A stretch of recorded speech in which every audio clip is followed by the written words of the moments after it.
Welcome to the live. Welcome to the live where I talk about life things. What is it live? I don't know quite yet, but I am alive. We are alive with the live things. We are alive with the live things. We are alive with the live things. There we go. And we are live, my friends. Did you guys like my song? It's okay if you didn't. I won't be upset. And if you didn't hear it, then that's okay.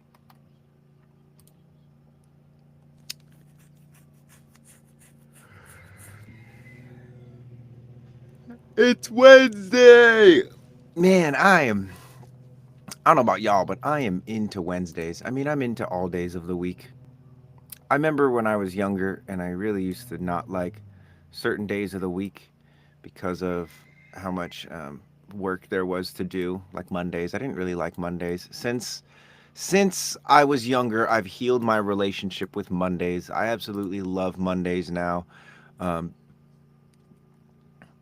it's like the start of the week. It's the I'm done resting. I do really good job at resting on the weekends so that I can hit Monday feeling super excited about, oh great, I get to like live out my purpose. Feel great about that. Um, let's talk about some transit stuff because I just posted a video on the transits.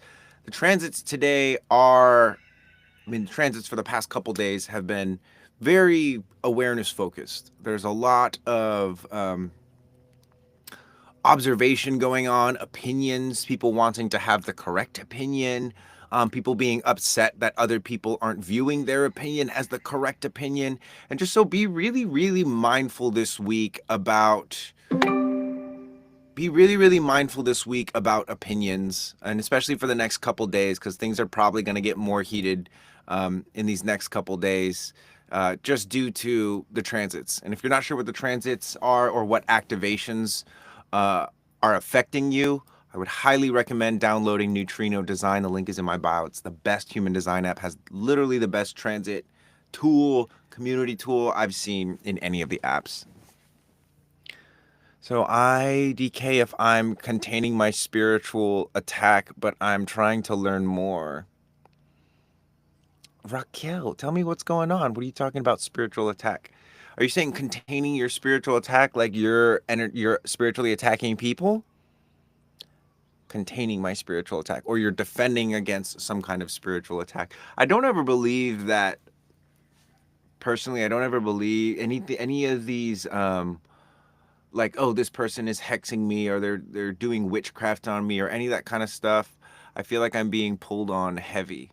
Got you. So what I was gonna say is like defending projections of anger. Got you.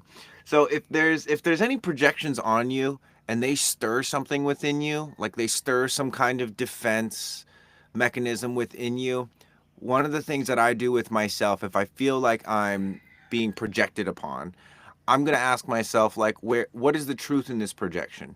Like, where am I like the person that this person is projecting on me? Because when someone is projecting on you, it's usually not about you. It's usually about somebody else in their life that they have a lot of anger and energy towards. And there's a great possibility that you might be deserving of some of that attack and some of that anger. But that's something for a very matured person to actually consider. Because if you actually want it to stop, you have to consider why you're involved with it in the first place. Like people oftentimes, and this is breakups, and I'm totally just like tying loose ends together. People will be like, "Oh, that person is terrible. They're awful. They're toxic. They're the worst." And it's like, you were letting them have sex with you. You were having sex with them. Like people try and disconnect themselves from the bad thing when it's like they were banging the bad thing.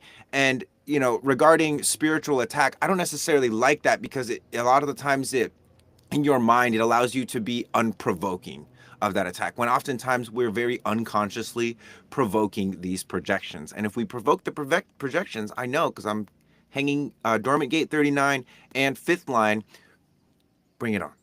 Projections are here to help us see ourselves more clearly, but that's an inside job. It's not like I need the person projecting to stop. I genuinely just need to be stronger and more considerate, mindful, and able to receive the projection. And again, look at not only who is standing behind me and who is projecting on me, but what is my part in it? Why is it that I'm standing in between and receiving so much of this anger? And more so, what's happening in my body? What are the physical cues? Is the temperature rising, etc.? Is the pressure on? How does my body respond to pressure? And the only way to like really strengthen your energy is to strengthen your nervous system, because the nervous system is the bridge and where the emotions really are experienced, which is the energy.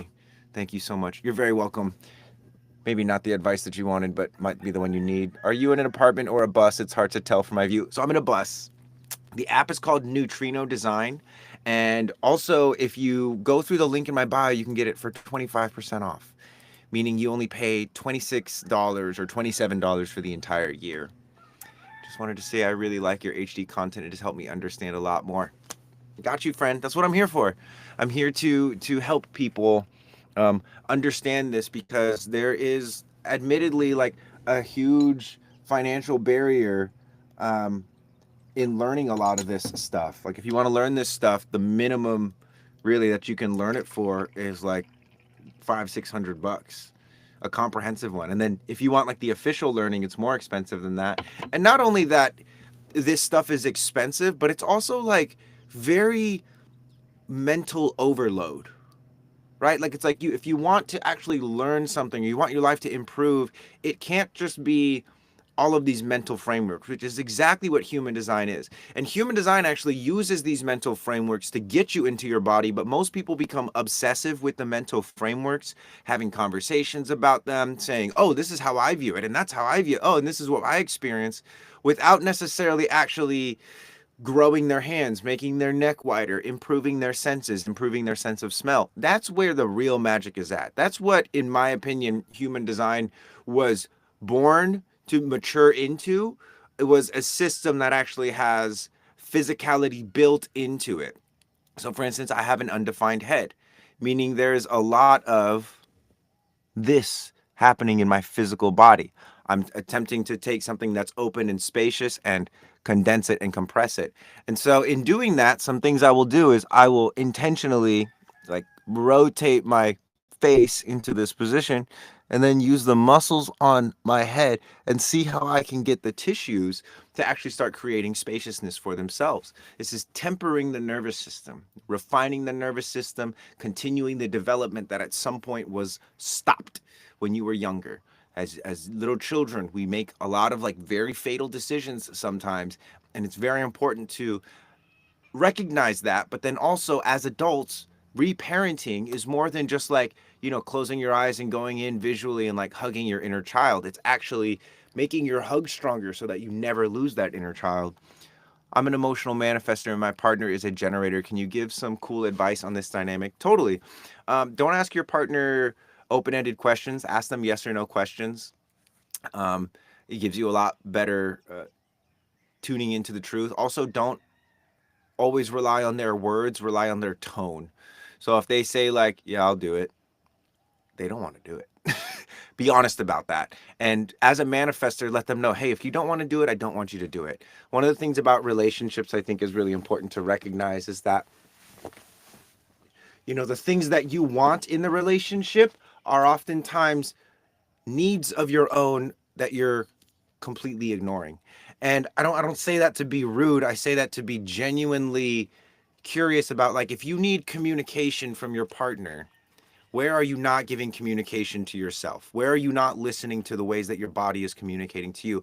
When we're not paying attention to our own needs, we'll project them onto others and say, I need this from you, rather than I want this from you. Like, I need you to take me out on dates. You don't need shit. You need the sun not to explode. Okay, you need there to be enough oxygen in the air, perfectly balanced, not too much oxygen because then you'll pass out. Those are the things you need. You need your bones not to explode, right? You need to survive. You need water. You need shelter, right? And if you have those things, then there's another level of need that's beyond survival, which is like I need respect.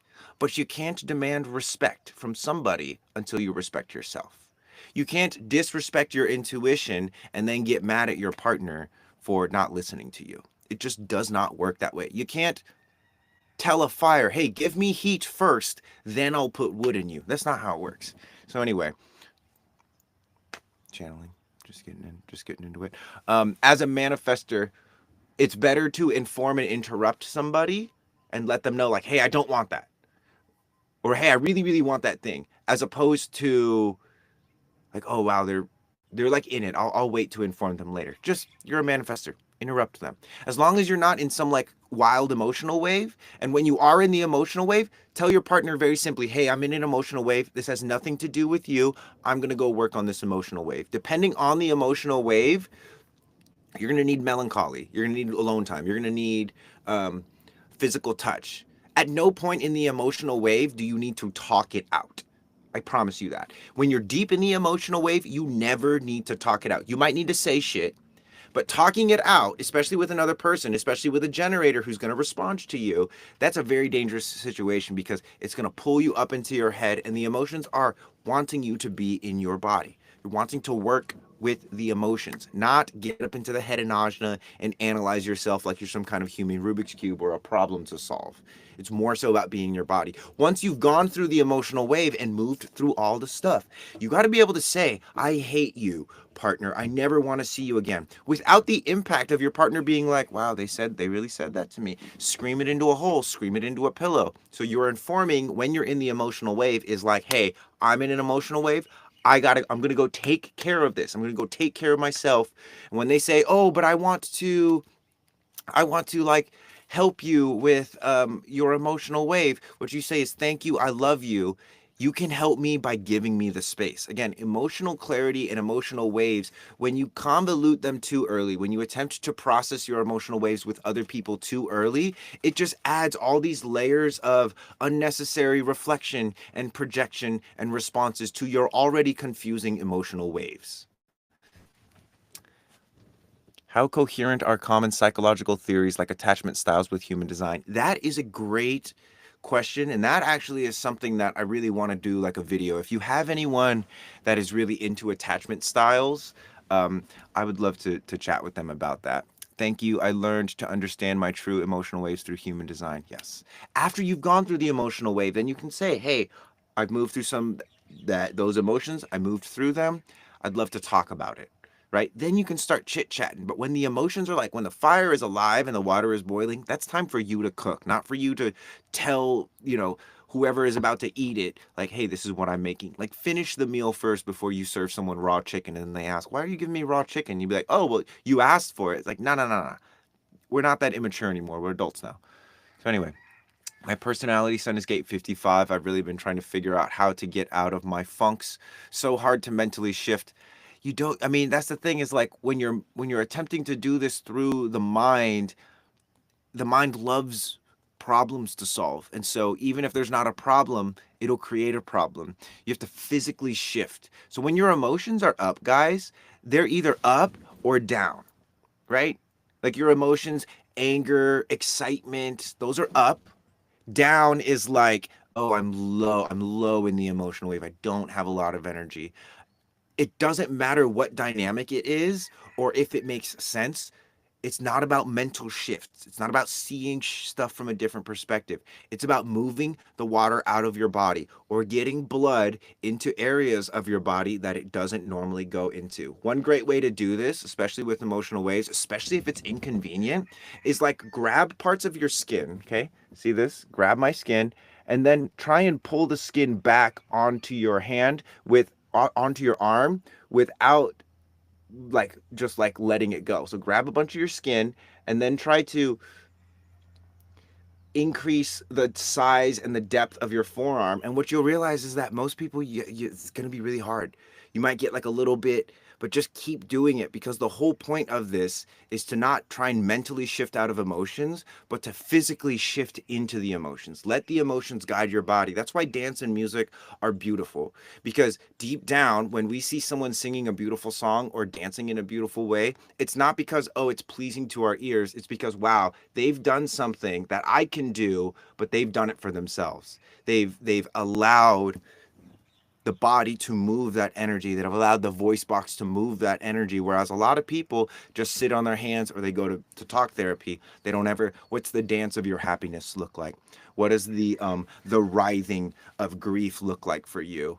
And just because you saw somebody online crying about their inner child, just because you sit in the same position and cry, doesn't mean that that's actually going to touch the part of yourself that needs to be touched. How coherent would something like family constellations work, or Jungian process with human design? I mean, I believe all of these systems are pointing towards the truth, especially like not necessarily Jungian psychology or family constellations, but like family constellations operates in a way where, you know, you're using the person's uh, ability to remember somatically in their body the energies of other people, and you're calling those energies in through other players, sort of like role playing. And that is helpful because, again, it's not necessarily about the mystical connection and the people, the role players being able to like tap into stuff. It's more so about the individual who is like anchoring that in to see clearly, oh, these are my relationships. This is how I relate. When my father's in the room, I feel scared. When my mother's in the room, I feel a lot of pressure to perform.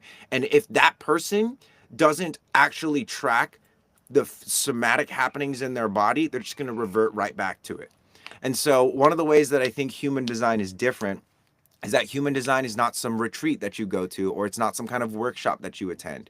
Human design is, in a lot of ways, it's like you constantly have this map or this GPS that's pinging you and letting you know, like, hey, that was very not self. Oh, why? Well, because you didn't wait for an invitation. You just invited yourself to that party. And now you're sitting here at the party saying your friends are lame because they don't know what to talk about and blah, blah, blah. And they invite weird people to the party. You weren't even properly invited. So you went into an environment. Again, your mind will guide you to the places where your ideas, be that positive or negative, are right. Your mind likes to be right. But being right isn't always the best thing for us. Sometimes we are freaking wrong. And if we never learn how to tolerate being wrong or failing, we remain as children mentally forever. Steven, what's up, brother? Sorry, I just saw that. But it is very coherent.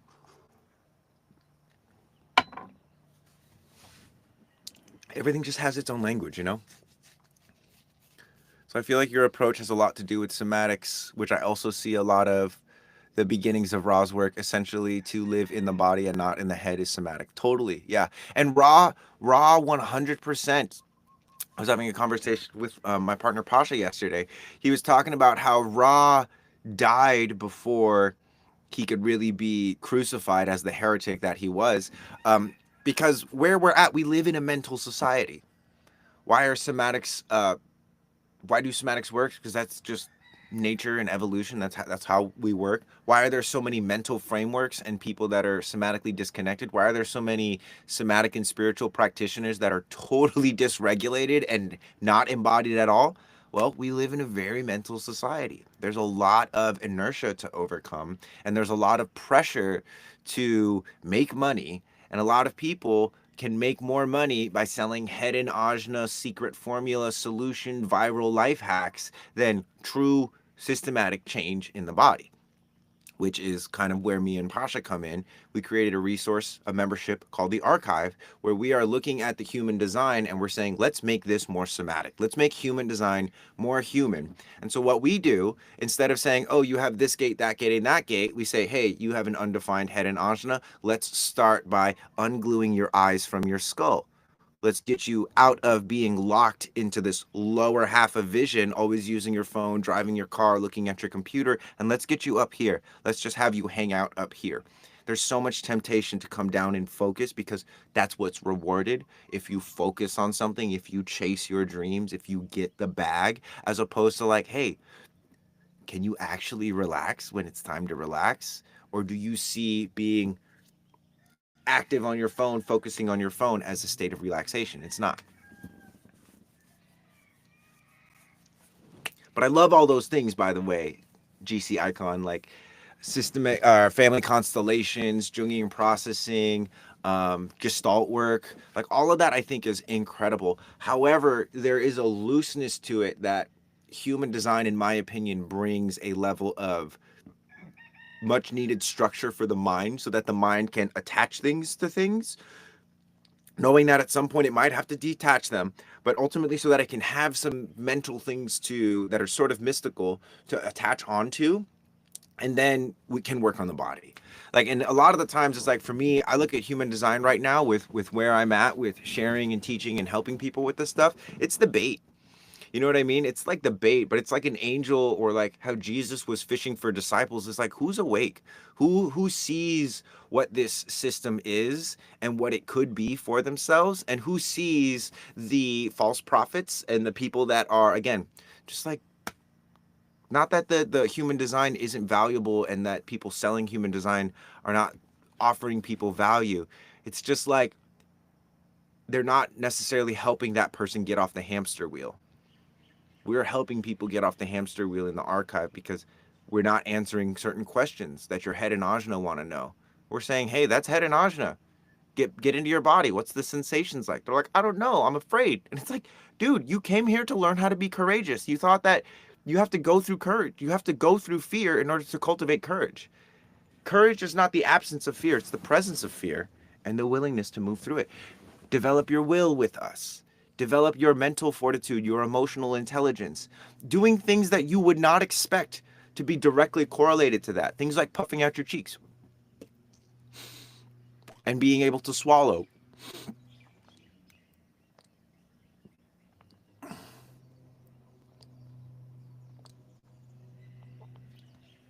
Mm, mm.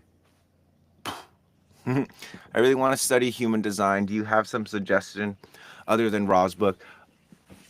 Not my own archive. I wouldn't recommend you to anybody else because, like I said, I feel like a lot of human design, the way that it's taught and circulated, is sort of just a like a not self cesspool. And this archive that I'm talking about is only $37 a month, and you're going to learn about human design by way of the body.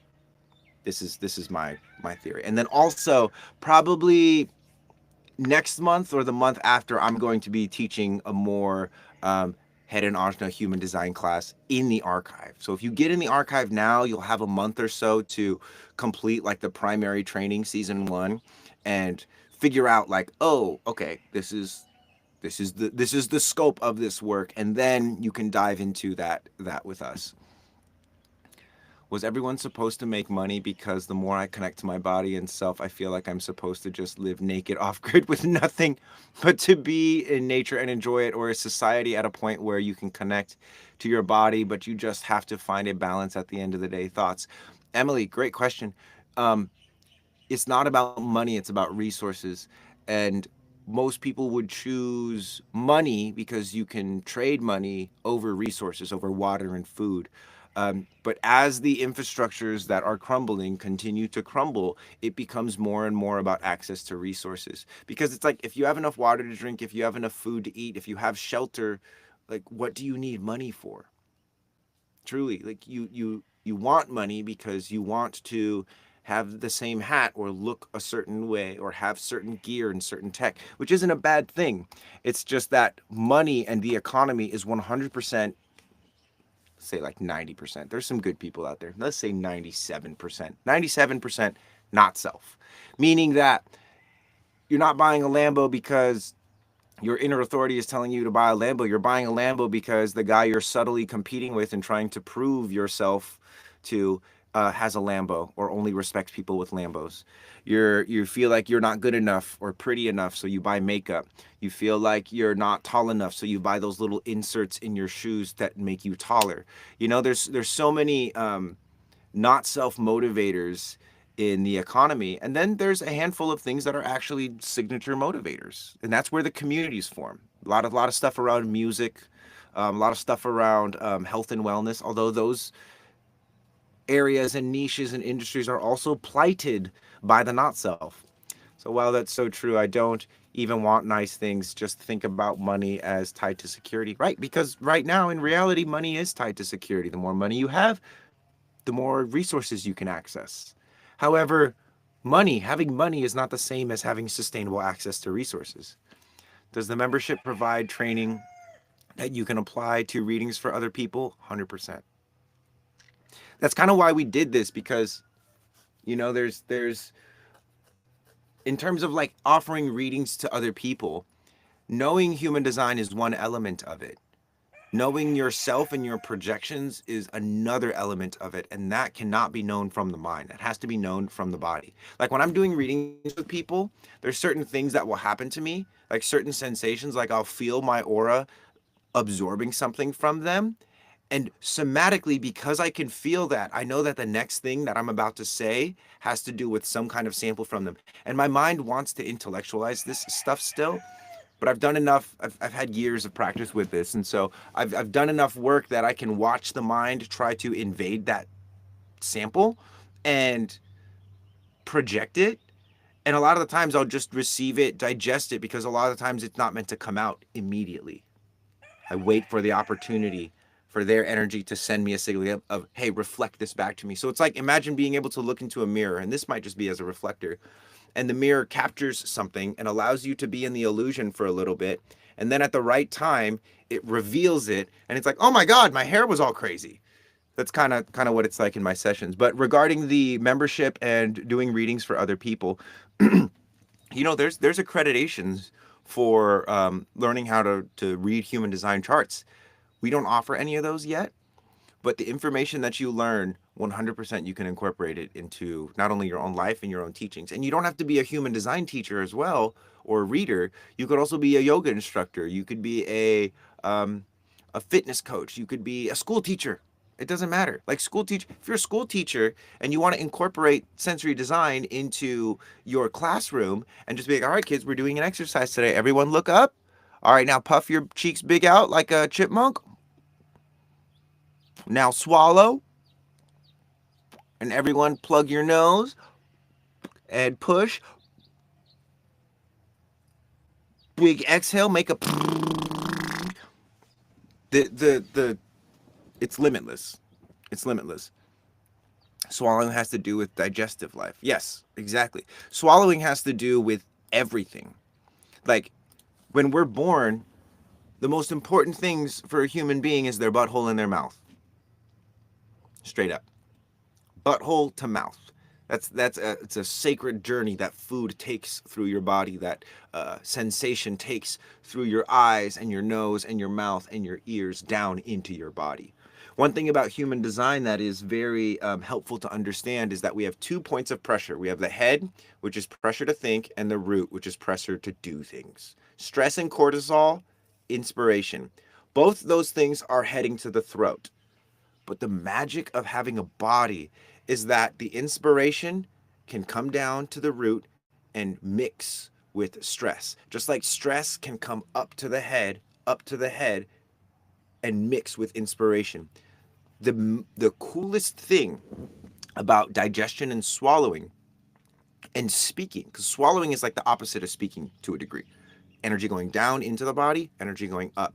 When you learn how to take your inspiration and bounce it off your root, your manifestations are better. When you learn how to take stress and bounce it off your head before going to manifestation, your manifestations are better. This is the same as saying that, hey, before you execute an idea, make sure your body is available. That's taking the inspiration, bouncing it off the root.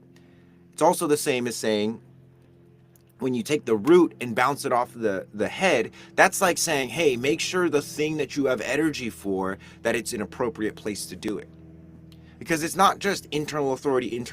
It's also like, yo, if you're at a grocery store, maybe not a great place to do your workouts unless you want a certain type of attention. And if you're really smart, it's like there's this guy that's going viral right now, Ashton something, big, jacked, black dude, Christian man, which personally, I really respect the guy. I think he's a genius.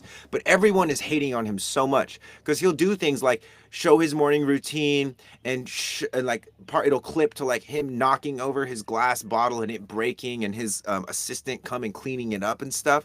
People are just hating on the guy because he's getting this like hate, but it's like, dude, that's attention. That's attention. And in a not self economy, attention, whether it's good or bad, you can leverage it. So anyway, I've noticed recently I struggle to swallow when drinking water in the morning. Okay. So something you can explore is slowing down When you're drinking the water, be more attuned to the smell and the taste and the sound of the water going into your body, as well as drinking from different angles. Most people just drink like this. I want you to drink like this. Or put water in your mouth. Mm-hmm. Drinking water can be your training. You don't need a Velcro thing on your head to do this with a pulley machine. A lot of people can't turn their head and swallow, and yet they're buying straps for their head to attach to their pulley machine to get their neck stronger. Work from the inside out, not the outside in. A lot of aesthetics in bodybuilding and in fashion, again, not self. People are not going to the gym because they want to be strong and functional and healthy. They're going because they want to be sexy, or they want people to think that they're healthy. They wouldn't give a damn about health if it didn't affect the way other people view them. And the reason they don't is because they're not connected to their body. They can't even feel the real pain of their body. They can't. They haven't spent enough time feeling their body. When they do feel their body, it sucks for them.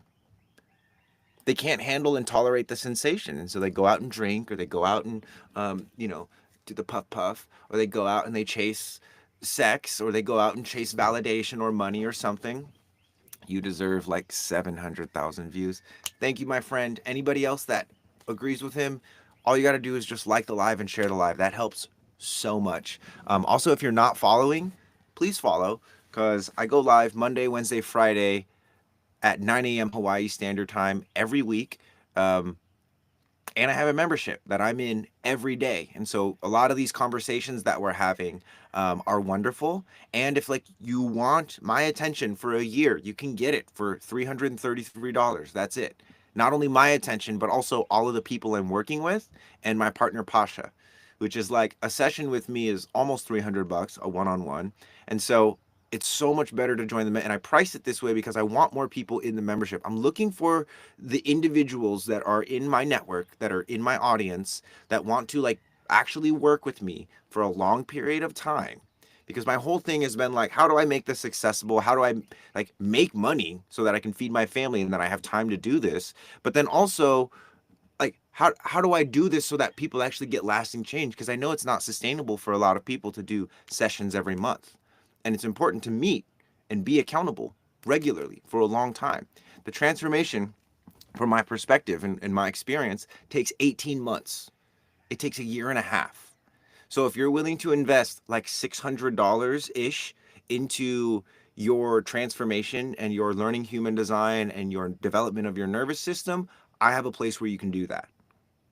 And I feel very confident that it's worth more than like $10,000 leadership programs and $100,000 somatic healing retreats. I believe it's more valuable than that because of I built it with sustainability in mind. I built it so that every day you can pull up to the archive and say, hey, I'm going through this. And someone will be like, whoa, me too. This is what I did. Or one of us will be like, hey, try this out. So how did you know officially that you weren't in not self anymore, aside from the not self theme type? I stopped blaming things on other people. I stopped getting disappointed with other people. My not self evolved, and I started getting disappointed in myself. Um, and that's a wave that I think a lot of people go through, is like their not self gets projected onto me. I'm frustrated with that person. I'm angry at that person. And it's not that I'm not in my not self, because my goal is not to eliminate the not self. The goal is to leverage the not self the same way that I leverage my conditioning to just create more awareness, love, and acceptance for myself and other people. And then from that place of acceptance of my limitations and my current place of being in my current state, that's when the next step is revealed to me. So I stopped projecting my not self onto others, and I stopped fighting my not self being online. Like before, I used to fight, like, oh, I don't want to be disappointed in this person. How can I work to not be disappointed? What can I do next time to not be disappointed? Now I'm like, oh, what am I actually disappointed in? How does that feel in my body? What's going on? Do I feel like I have more energy? Do I need to put it into something? Do I need to lay down for a lot of times I just need to lay the hell down and kind of like clear my energy. And then I realized, like, oh, I was just putting too much attention and energy, or I had some expectations for this person. Then it reveals itself to me, not because I'm thinking about it and grinding my gears. I have undefined ajna, but because I allow myself to like actually experience being in the body. Like I take a vacation to the body and be like, hey, what's going on here? And then by the time I get back to like my mind, my not self has like already evolved and matured and is ready to have a conversation. So I'm interested, especially if the accreditation can be relatively affordable too, but I'm feeling out what works well with me and not acting from the not self. I totally feel you. Again, 37 bucks a month is the monthly membership, 333 for the year. If you do get in now, I'm going to be raising the prices before the end of the year, but if you do get in now, that's the price that you're going to pay forever.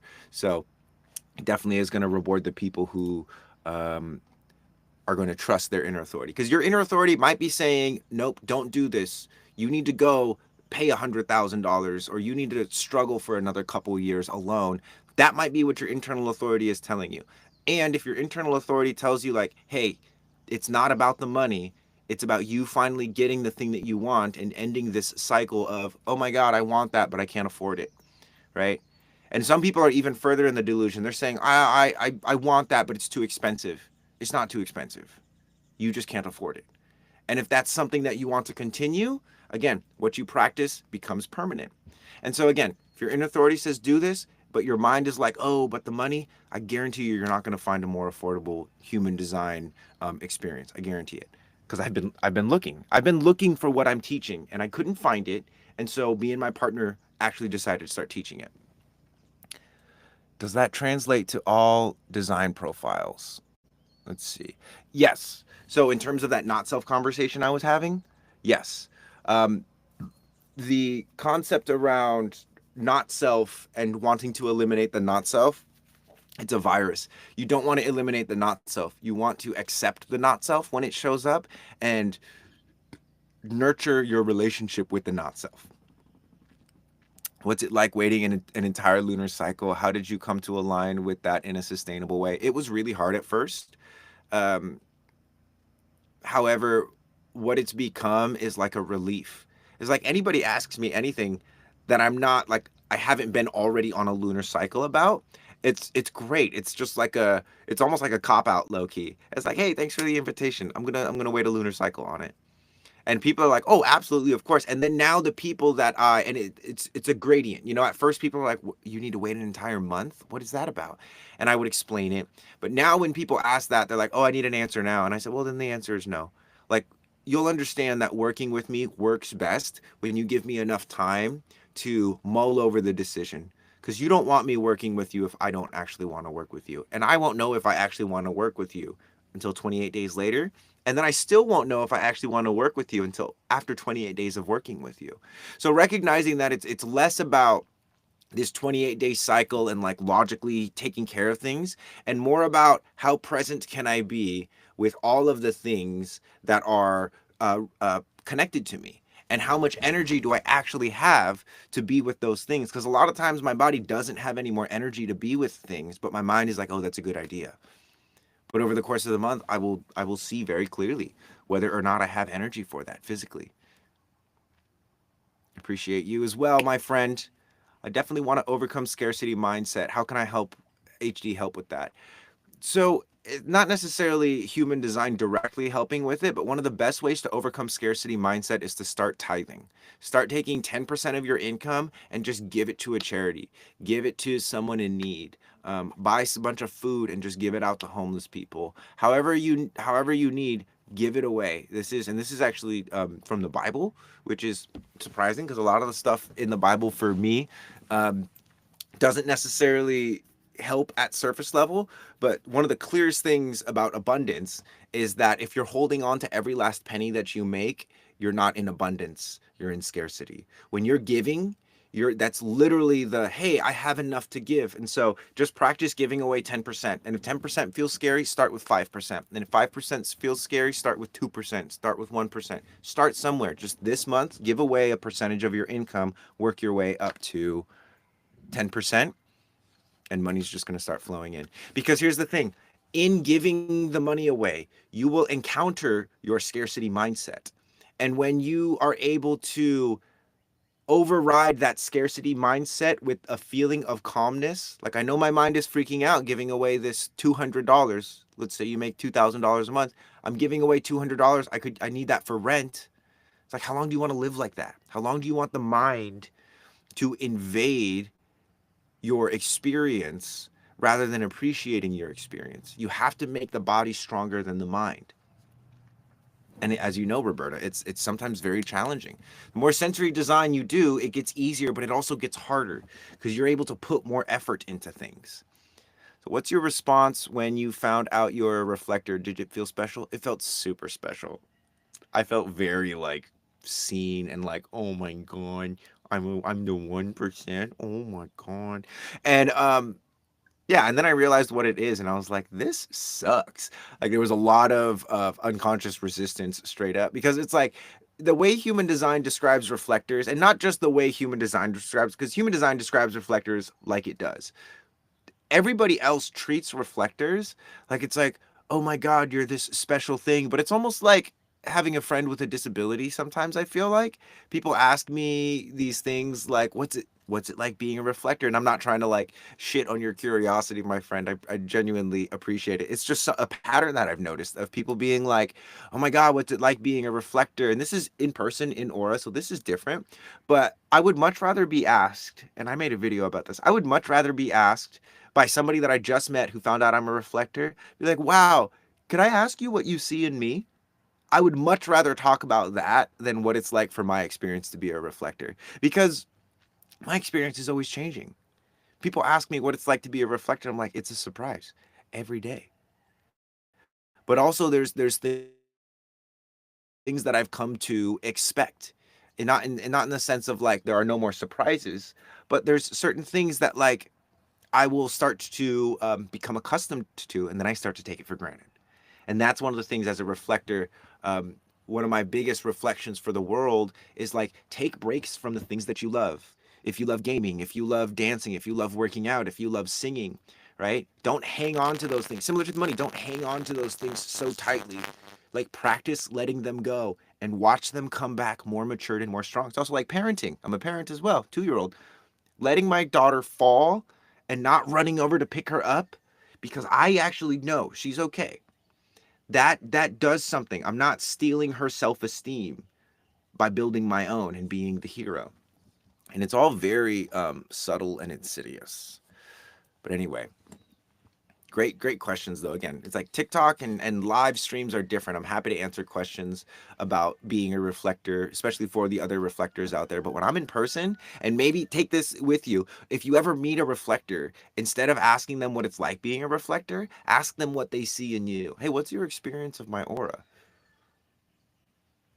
Because again, that's like what a reflector is here. I believe a reflector is here to like see who is different, who is themselves, who is not self, and who do I want to surround myself with? What kind of interactions do I want to have with the self or the not self?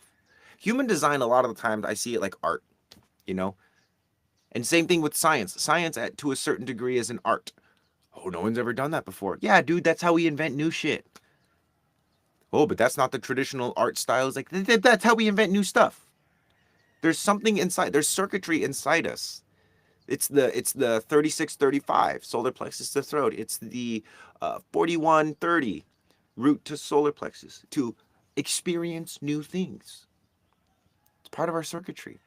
And in order to experience new things, we have to be heretical. We have to say, look, this is the way that y'all have done this, but it's not great in these, and these ways. So let's experiment with this. It's a great life. How do you make the distinction when experiencing others on whether they are not self or aligned? There's this grabbiness that I can feel from the not self.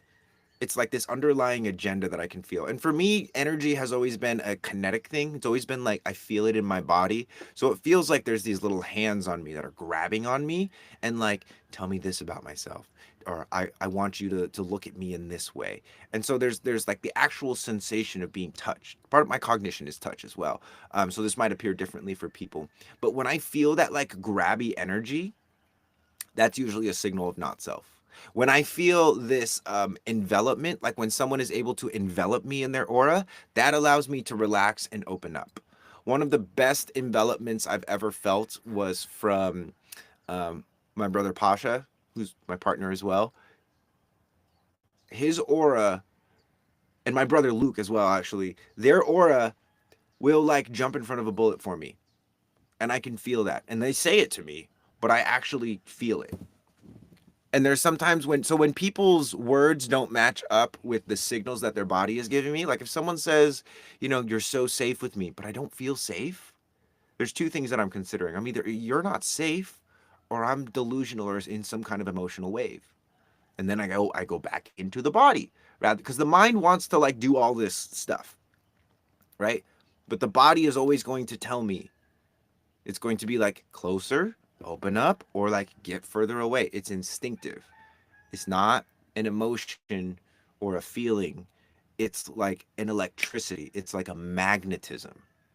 Thoughts on 4-6 profiles, specifically the triphasic nature of the sixth line. Which phase are you in, my friend?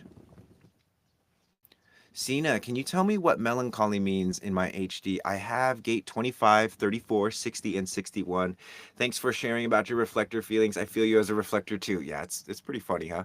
Okay, so let's talk about melancholy. As a reflector, Sina, with the dormant gates, one of the things that you're going to want to look for in conditioning is the connecting gates. So for your 25, you're going to look for the conditioning of like I have to be first. That's gate 51. For 34, you're going to look for the conditioning of like I need consistent intuition. That's 57. Or I need to perfect the behaviors. That's gate 10. Or I need to be able to speak about how I feel in the now. That's gate 20.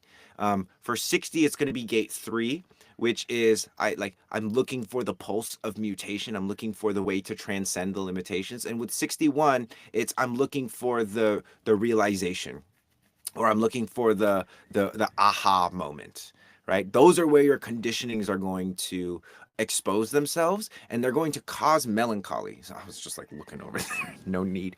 They're going to create melancholy, and melancholy is this like, oh my god, I'm at the highest highs, which for you will be like, I'm first, I'm listening to my intuition, I'm feeling the pulse of mutation, I'm able to have those aha moments, but those are inconsistent.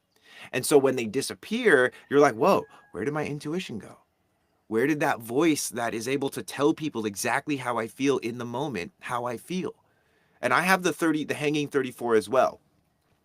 So I know about this. There's this feeling of like, oh, sometimes my intuition just isn't right there. Sometimes the voice, I have to like look for it a little bit. And sometimes I don't even find it.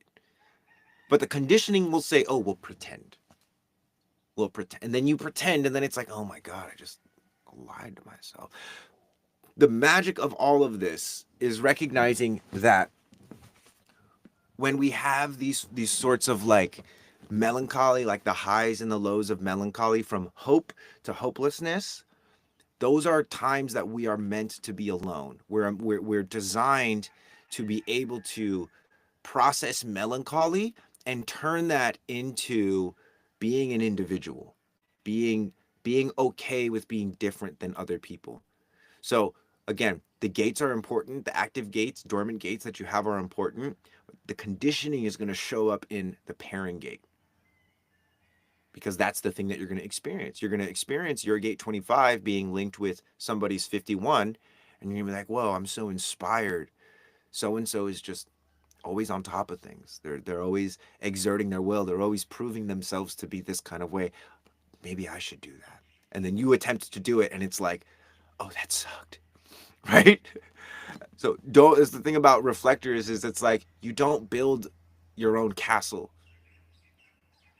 You find the best place to build a castle, and you rally people and reflect and enjoy the progress of a castle being built, if that makes sense. Like you don't want to build your own kingdom as a reflector. This is how I feel. You want the kingdom to be built around you. Weird as hell to just come in and try and put yourself at the center of a community. Anyway, first phase. Okay, so pre 30, the sixth line is here to be a martyr. You're not here to be a role model yet. You're here to make mistakes. You're in the hazing of your role model self, right? The magic of being a role model is to be a hypocrite, is to say do what I say to do, not what I do. And that is very evident in the first 30 years. You're still going to have the energy of like wanting to be a role model, but one thing about pre 30 is like embrace making mistakes and in fact fail faster. You got a business idea? Don't wait for the perfect time. Fucking start it now. Fail at a business. Fail at 7 businesses. You know how many businesses I've done that are, like I'm not doing anymore?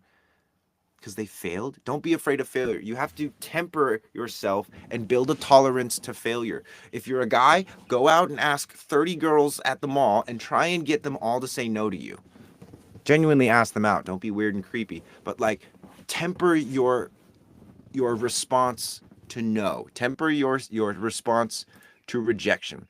Going to be a lot of not self activity in that, of course, especially if you're like a generator or something like that.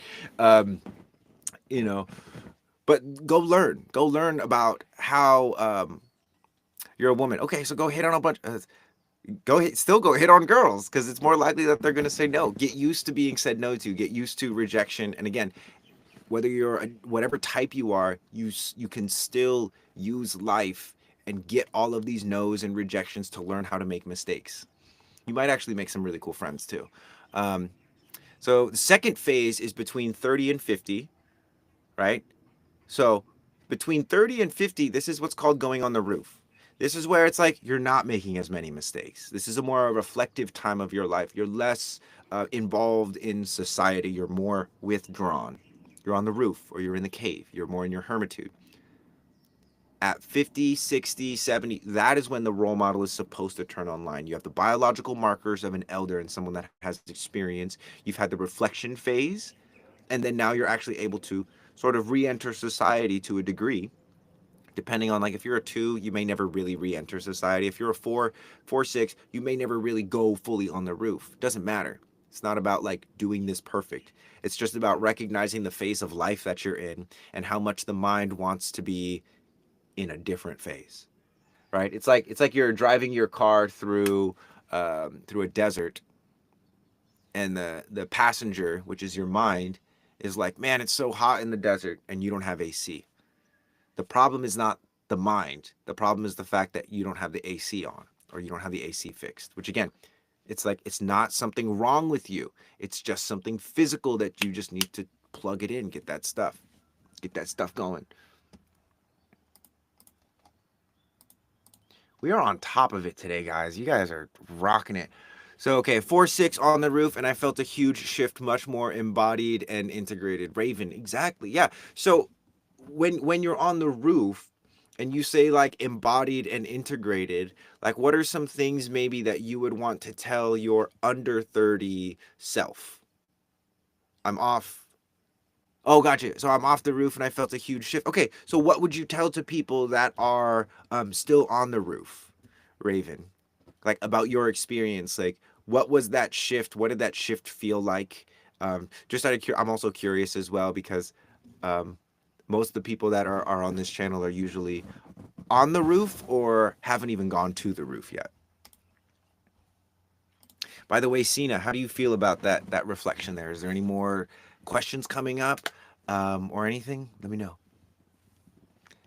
So don't be upset. Life is going to be okay. Yep. I love this perspective. As a generator, I'm 38 and I'm learning to listen to my intuition again. Bingo. Christina, things always work out. They really do. I have this thing that I always say to myself, and there's a trigger word. It's why is this happening to me? To how is this happening for me? Or why is this happening for me? You froze. I didn't hear that. Oh, I asked Raven if you could give counsel to like people who are either on the roof or haven't even gone onto the roof, as being someone who is off the roof now. What would you give them? And also, what was that feeling like? You talk about like embodiment is like, do your feet feel more solid? Do your hands feel more like sensitive? Like I'm just curious if there's any sensations like that. So I'm going into my 7 year in numerology, manifesting generator here, starting to feel the inward feels, hence why I'm back on listening to you. What's up, my friend? Welcome back. I recognize you. Can you talk a bit more about what this means for the fours? I'm a 4-1. 4-1 is a very special profile. It's both here to clear karma and have a personal destiny. 4-1s I've often said are like a vortex. Like you can't be friends with a 4-1 without getting involved in their project, their life project and their destiny, which isn't necessarily a bad thing. It's just definitely something to be aware of. I feel like a lot of 4-1s have a lot of great friends, and then there's almost this kind of like fifth line projection of like, hey, you're here to like show us all what to do, and it's like, wait a second, am I don't want to. Sometimes they want to, but it's this it's a opportunist investigator. So your mind is like building a network that your body is going to investigate and grill. So again, that's why there's like that fifth line energy there. But what does it mean for 4-1s? If you could rephrase that question, because I'm not sure exactly what you're asking. I got off my own thread a little bit. So very good answer, Marco. Thank you very much. I feel like you are speaking to me with exactly the answers I want, if that makes sense. I am a reflector, sis. I I can't tell you how many times like I've had conversations with people and they're trying to tell me, very rarely do they people do this, but sometimes they'll try and tell me like, "Oh, I had a reflector friend and reflectors do this, right?" Or like they'll be like, "I've heard that reflectors are like that." And I'm like, "What are you talking about?" So basically what I'm saying is reflectors know how to talk to reflectors, at least signature ones. Um, because I asked about the money earlier, and in the time of this life, I pulled my chart from Neutrino Design for the first time and discovered I have gate 14, melancholy. I'm about to do about having work to do or not. I am learning so much about myself this week, joining the archive and the two of your lives I've joined. Welcome to the fast track. One of my teachers told me, he goes, Marco, there's no traffic on the extra mile. And I'm like, bro, what is it? What does that mean? He goes, working the extra mile, a lot of people won't do it. But for the people that actually do it, it's a lonely mile. It's a lonely mile in the sense that it's like, even Ross said it in his own words. He goes, only 4% of the world has the potential to mutate and actually manifest their signature and become themselves. Out of that 4%, only 4% of that will actually capitalize on it and do it. Yeah. Any podcasts you're loving lately? Corey, I actually don't listen to podcasts. Bad Friends, maybe. I love Bobby Lee. I like maybe like comedy podcasts. I appreciate the kind of guests that Joe Rogan has on his podcast, but I've actually been thinking about making a podcast. I'm not into downloading other people's stuff as much these days. I'm much more excited about the uploads that I'm making and the uploads that my tribe are making because they kind of feel a little bit more tangible and relevant for me.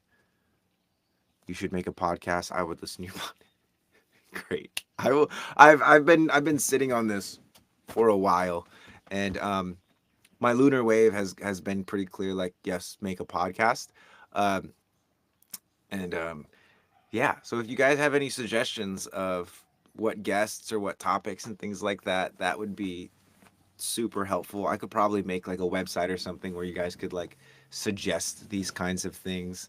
I'll definitely post it in the archive. But I've actually started recording some podcast stuff with my partner Pasha. So I think that's probably where it's going to start. Mainly because in the archive, like obviously you guys love us and we can feel your support, but you don't really know us. And that was something that I was like, oh, I really want them to know Pasha's story and then be able to tell my story as well and have what feels like an intimate container because it is so intimate and so safe. Like I want it more. And I know that being more transparent and sharing more of our story is going to do that. So that's where it's going to start. I don't really know what I should call it. I've thought about like real reflections, but I also don't want to pump that reflector card too much. Or maybe I do. Who the hell knows? Anyway, I'm going to make some more tea. This might kill the internet, which would suck, but we'll, we'll see if we'll see how it goes. What are your thoughts on astrophy? I think you mean astrology, right? Astrophy. Astrology? I think astrology is cool. I never got into astrology because it was so head and ajna. It was so like, personality typey, and I'm not really into personality type stuff. I do love taking, or I used to love taking those like, which Hogwarts house are you in? Test. Those I think are really fun. But it's like I don't see personality tests as showing us who we are. And not that astrology is a personality test. I'm just saying the community talks about it that way. A lot of people talk about it that way, and it's the same thing in human design. Uh, yeah, Lowell, hold on. Of course not astrology. Gosh, are you talking now? I'm confused. Are you talking about astrology, or is astro astrophy is like an actual thing? Astrophy? I have to look that up. Astrophy.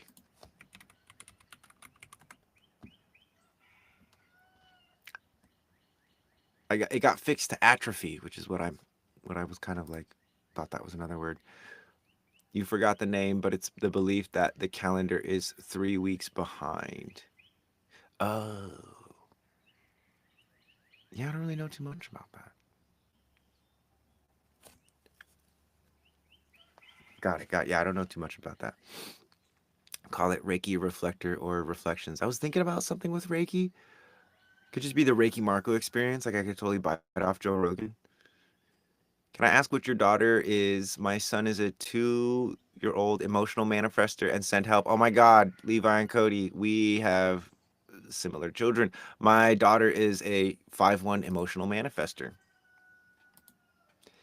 So I would love to hear how you guys got to where you are and where you're heading. Definitely more personal feeling podcast would be super to hear. Plus interviewing human design, of course, because we all have so much to learn from y'all. So helpful. Emily, I am on it. I'm on it. We were actually, Pasha and I were planning on doing some things today, but the entire Wi-Fi network of his town shut down, which is wild. Starlink, anyway. Trying to figure myself out. I appreciate you. So all of these ideas about like the calendars are wrong and you know this kind of stuff, I really don't spend much time investigating those rabbit holes again because there's no way for me to actually verify any information. I could go on a whole archaeological hunt, but instead of doing that, I'd rather excavate stuff within my body. I'd rather explore why after doing, a year and a half of hand exercises, now for whatever reason I'm feeling some pain in my wrist. What is that about? And actually today it feels very different. Um, that I'd rather be doing that kind of stuff. So at the times that I'm not out here like externalizing my authority, I'm exploring my innards. I'm exploring my body. I'm exploring what happens when I press this button right here. What happens when I try and move the tissue? What happens when I try and engorge the tissue? That is my way of learning human design. It's not like, oh, you know, for instance, gate 17 is active. So what am I doing? Eye exercises, farsightedness, right? 17 is about details, getting really close to things, seeing how much I can keep focus, getting my eyes crossed and trying to bring things into focus. It's hard. Anyway, I will invite you to podcast about HD and integration process. Yeah, I'm also down to be on anybody else's podcast. 100%. Bro, what do you think? How can reflectors become successful? So the best way that a reflector can become successful is to stop hiding the reflections that they have for the world. Like I oftentimes will have these reflections for the world that I feel like are controversial. Like I oftentimes in my videos will say, hey, you don't have anxiety, you don't have neurodivergency, you're not emotionally dysregulated, your neck is just weak as fuck. And I believe that as a reflector, there's a certain point that you'll get to within our path of like physical embodiment where you can build your body that you can actually feel safe sharing how you actually feel with the world. But the biggest limiter on a reflector's success, in my opinion, is trying to be like other people, not copying other people's work, trying to like bring through original ideas. because it's like all the work has already been done. Like nothing about my platform is original. Pasha is the one who like fused human design with sensory design. I'm just the one, his greatest student, and the one and one of the loudest voices in it. I didn't create neutrino design. Alexander created that. I'm just promoting it and using it. Human design was made by Ra. Reiki was brought through. Like nothing about me is original. You don't have to be original to be successful. As a reflector, when you recognize that originality is not the most valuable thing, especially for us, that surprise and acknowledgement, like dude, just you don't even have to like build the body out. Like the best reflect review things. You know what I mean? Start filming yourself unpacking all the stuff you get on Amazon and start reviewing things. Give your honest reflections. So say, plus, you have a great hand pan sounds too, which is how I found you. Love your sounds. Plus, you have a great speaking voice. Thank you, my friend. And I'm scientific. I'm definitely an alchemist. Is there anywhere in the archive to release the psoas muscle? Yeah, yeah. Not to say that the psoas muscle isn't your. Gotta sneeze.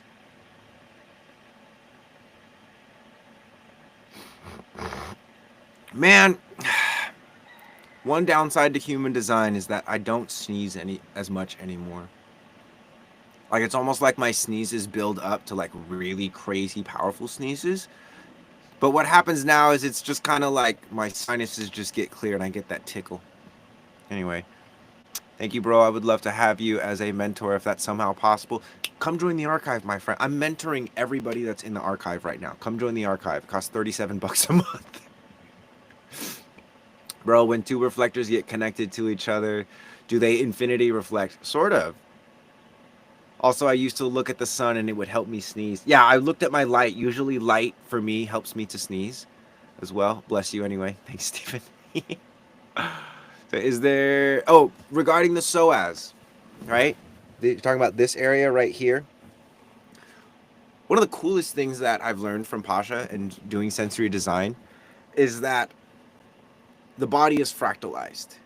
And so, if you're wanting to have releases here, we have to address tension on the backside and also on the I guess that's not actually been like the areas connecting it. So the pelvic floor and the diaphragm above it, which pelvic floor is right in here. And so what's cool about the archive is that instead of like directly working on the psoas like most psoas programs will do, you're going to learn how to work on the entire body as a whole. And this is something that a lot of people like, oh, I want the massage deep and hard. It's like, okay, I get that. But do you not recognize that when you do one thing really deep and hard, the body is like a web and it just gets. So if you try and like release the psoas, the tension is just going to go into your diaphragm, into your glutes, and your hamstrings, and your quads, and then eventually it's just going to come right back to your psoas. Because that's the thing is, if you want a sustainable flush, if you like actually want to upgrade, you have to upgrade everything at the same time gradually. You can't just like upgrade your arm. I mean, you can, but it's like you're just practicing the wrong thing, in my opinion. Not you personally, but somebody that wants to. It's like bodybuilders that are like just working on arms. It's like you can work legs every day. It's kind of a joke. No one works their legs because no one's grounded in the bodybuilding industry. Because all they care about is aesthetic.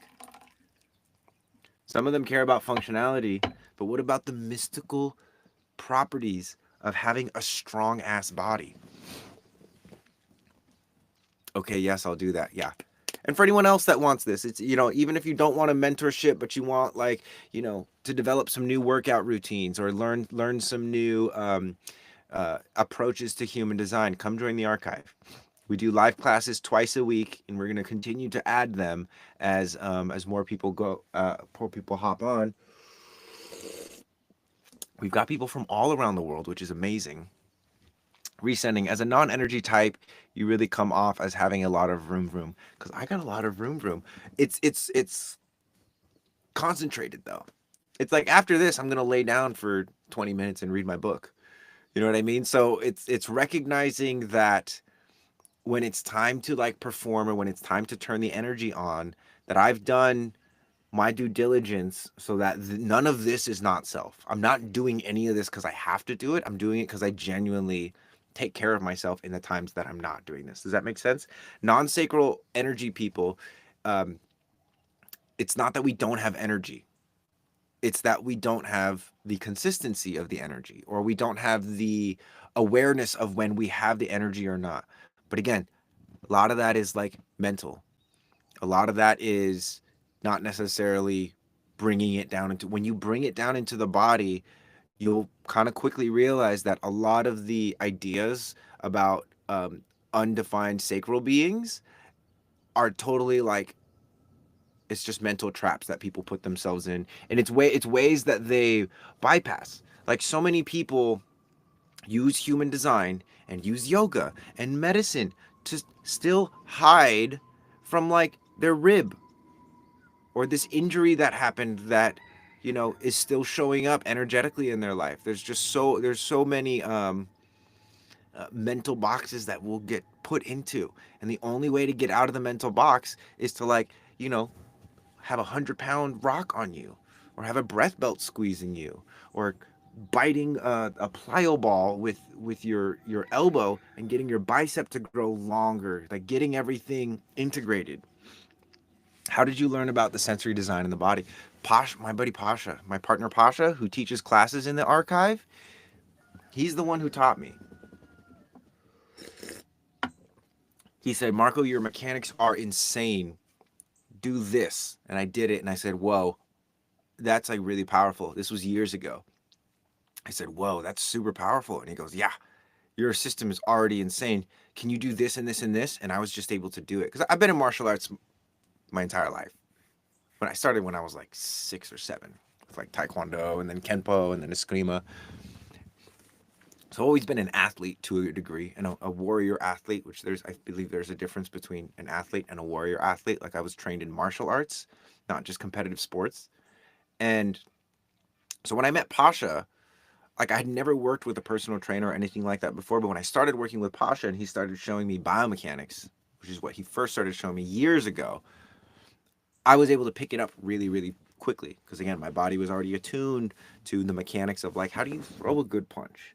Is it connected to the ground, or is it just like a, right? Like, you guys see the difference between this, right?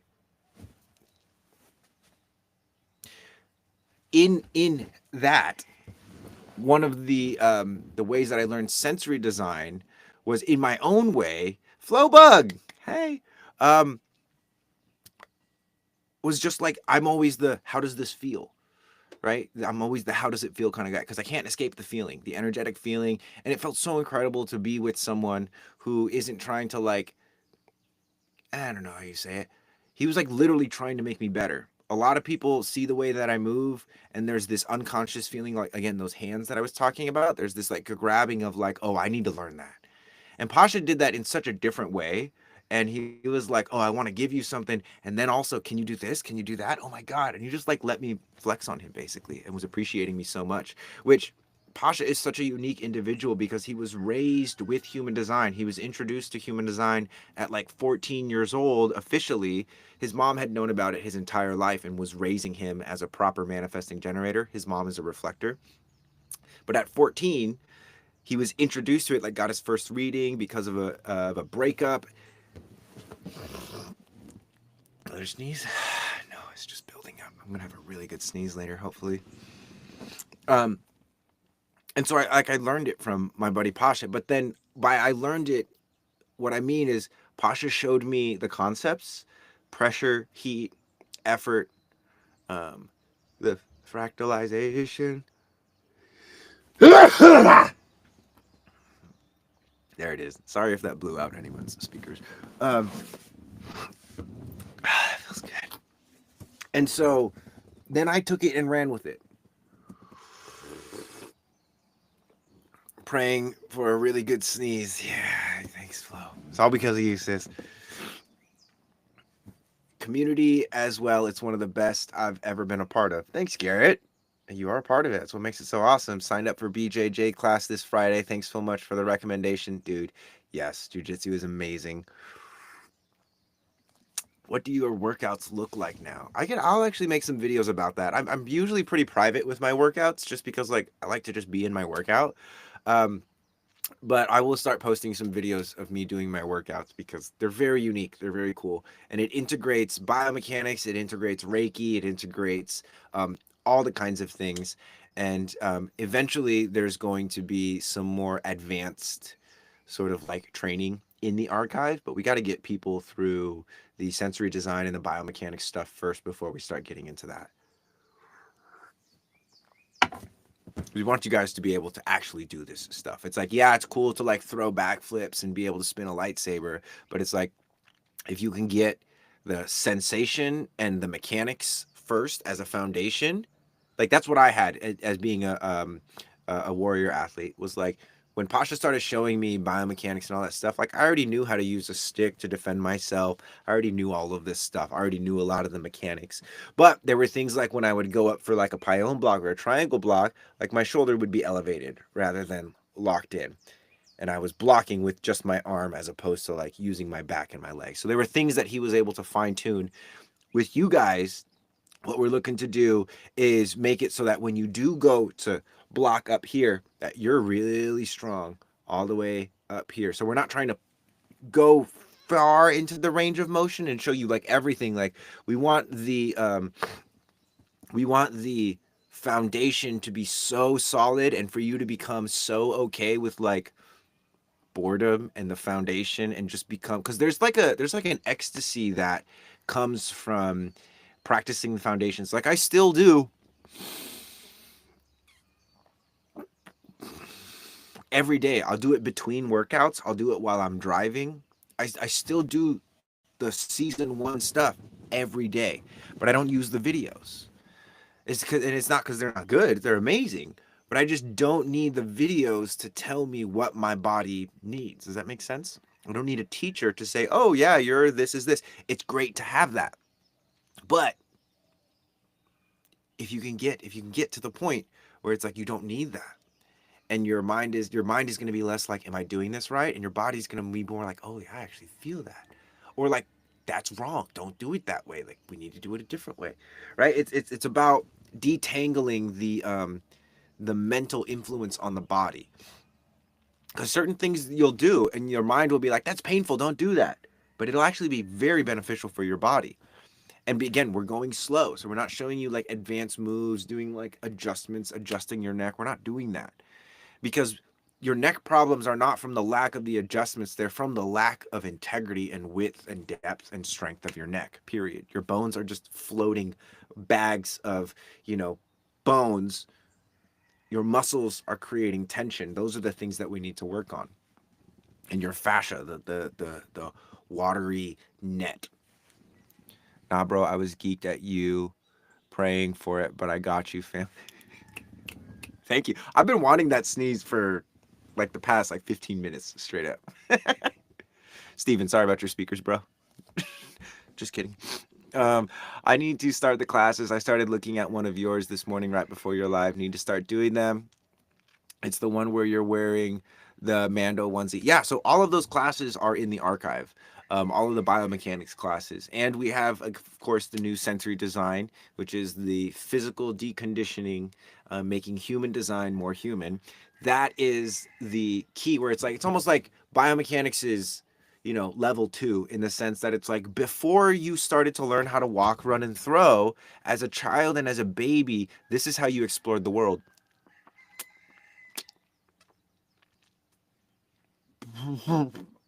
And you pooped. The face that kids make when they poop. At what point, when you were a child, because I remember when my mom told me, Marco, don't push so hard, you're gonna hurt yourself. And so I associated pushing hard, pushing my poop out, as hurting myself. And then I stopped wanting to poop.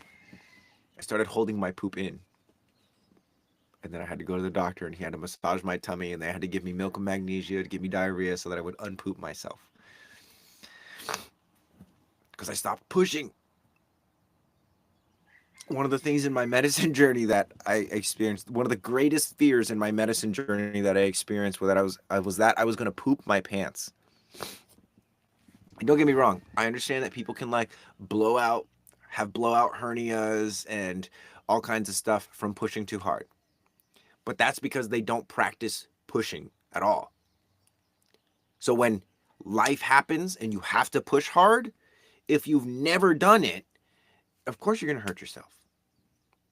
Why do they say lift with your back or lift with your legs and not your back? Because that's how the body functions. But if you don't practice lifting light things with your legs, you're not going to be able to lift heavy things with your legs. You're going to use your back. You're going to use your dysfunction. And this is where, why are we, so focused on the body, is because using your strategy and authority doesn't matter if you don't feel safe using your strategy and authority. You can use your strategy and authority for 99% of your life. But when it comes time to leave your shitty relationship or your shitty job, or not even a shitty, or just like it's time to leave the town that you've spent 10 years in and you know it's time to move on, but you don't know what's going to happen next. You don't know what your ex is going to say when you want to leave them. You don't know what's going to, my God, just stay with them. Using your strategy and authority is only going to happen if you feel safe enough to use your strategy and authority. I don't know what's going to happen, but whatever happens, I know that it's better than being here, because my internal authority says no longer be here. No, be here now. Go be somewhere else. I'm going to go with my inner authority, because that's the thing that I can't separate myself from. I can separate myself from individuals, jobs, places, career paths, etc., ideas. I can't separate myself from my individual authority, from my inner authority. I mean, you can, but that's like legit Luciferian project. Cutting yourself off from source, cutting yourself off from the body. Plenty of people do it, and it sucks. They look cool. They have nice cars and money and blah, blah, blah, but probably sucks to be them. That's just me being judgmental, but also I'm doing the opposite of what a lot of these guys are doing. Have you heard of Bashar? I love Bashar. I'm in so deeply right now, 1-3 emotional manifester. So Bashar is a very interesting character because a lot of the stuff he says is so freaking on point. However, he himself, as an entity and as the channeler, have sort of become a celebrity. And personally, I get very, not suspicious, but I become very curious about like what it would be like to actually be his friend and what kind of conversations he has, and how much of his channeling has now become a sensation for the audience and less about the actual truth of it. Like, I'd love to debate Bashar on some things, actually. That would be really fun. That kind of scares me a little bit too. But also, I'm not necessarily like trying to exert my opinions as the correct ones. I'm just looking to anybody that goes unchallenged, low key. I'm like wanting to challenge them. Just because I want to see what happens when they get put under pressure. Because I know what happens when I get put under pressure and something that I say is not inherently true objectively. Like I know I get defensive. And so that's something that I've watched myself do enough that I love watching when people get that way, because I'm like, yeah. And and that's the thing too, is like it's not like they think they know everything. They know they're infallible, but in sharing things, and even with me, sometimes I'll share stuff and I'll be like, I actually don't know if that's true, or I don't know about that. I'm trying to look cool. And so that's very much so a part of life and spirituality. And in this world where you can just tune in to all these people at any time and there's recordings and blah, blah, blah, it's like more important than ever that we have a sense of truth. Like in Dune, how they like, and they can read micro expressions and stuff like that. They're sensing truth. That's what ultimately the archive is going to help people develop, is like truth sense. Yeah, you say you're a good projector, but you actually don't wait for invitations. I've witnessed it 17 times this past month. And then be able to like speak the truth and feel safe speaking the truth. So important.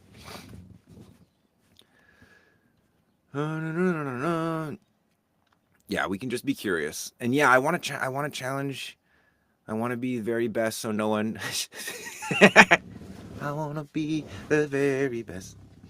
You should look up Bashar's design. I am totally going to do that right now.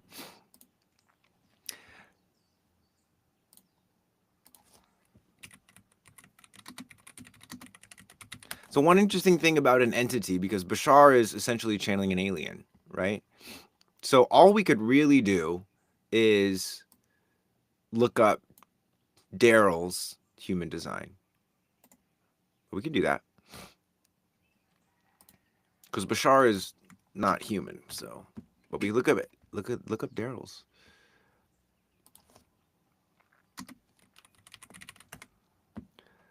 So I tried to find it and I couldn't.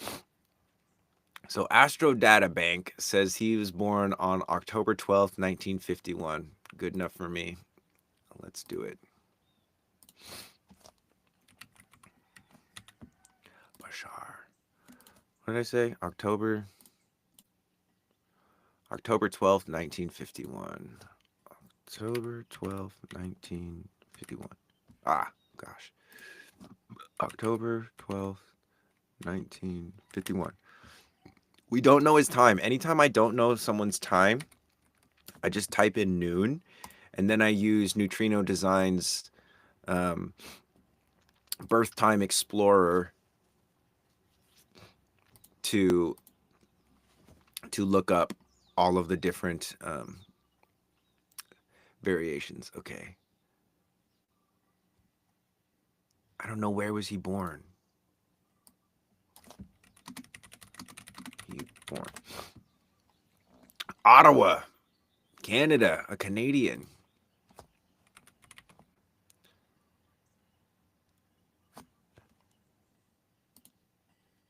Ottawa. Ottawa.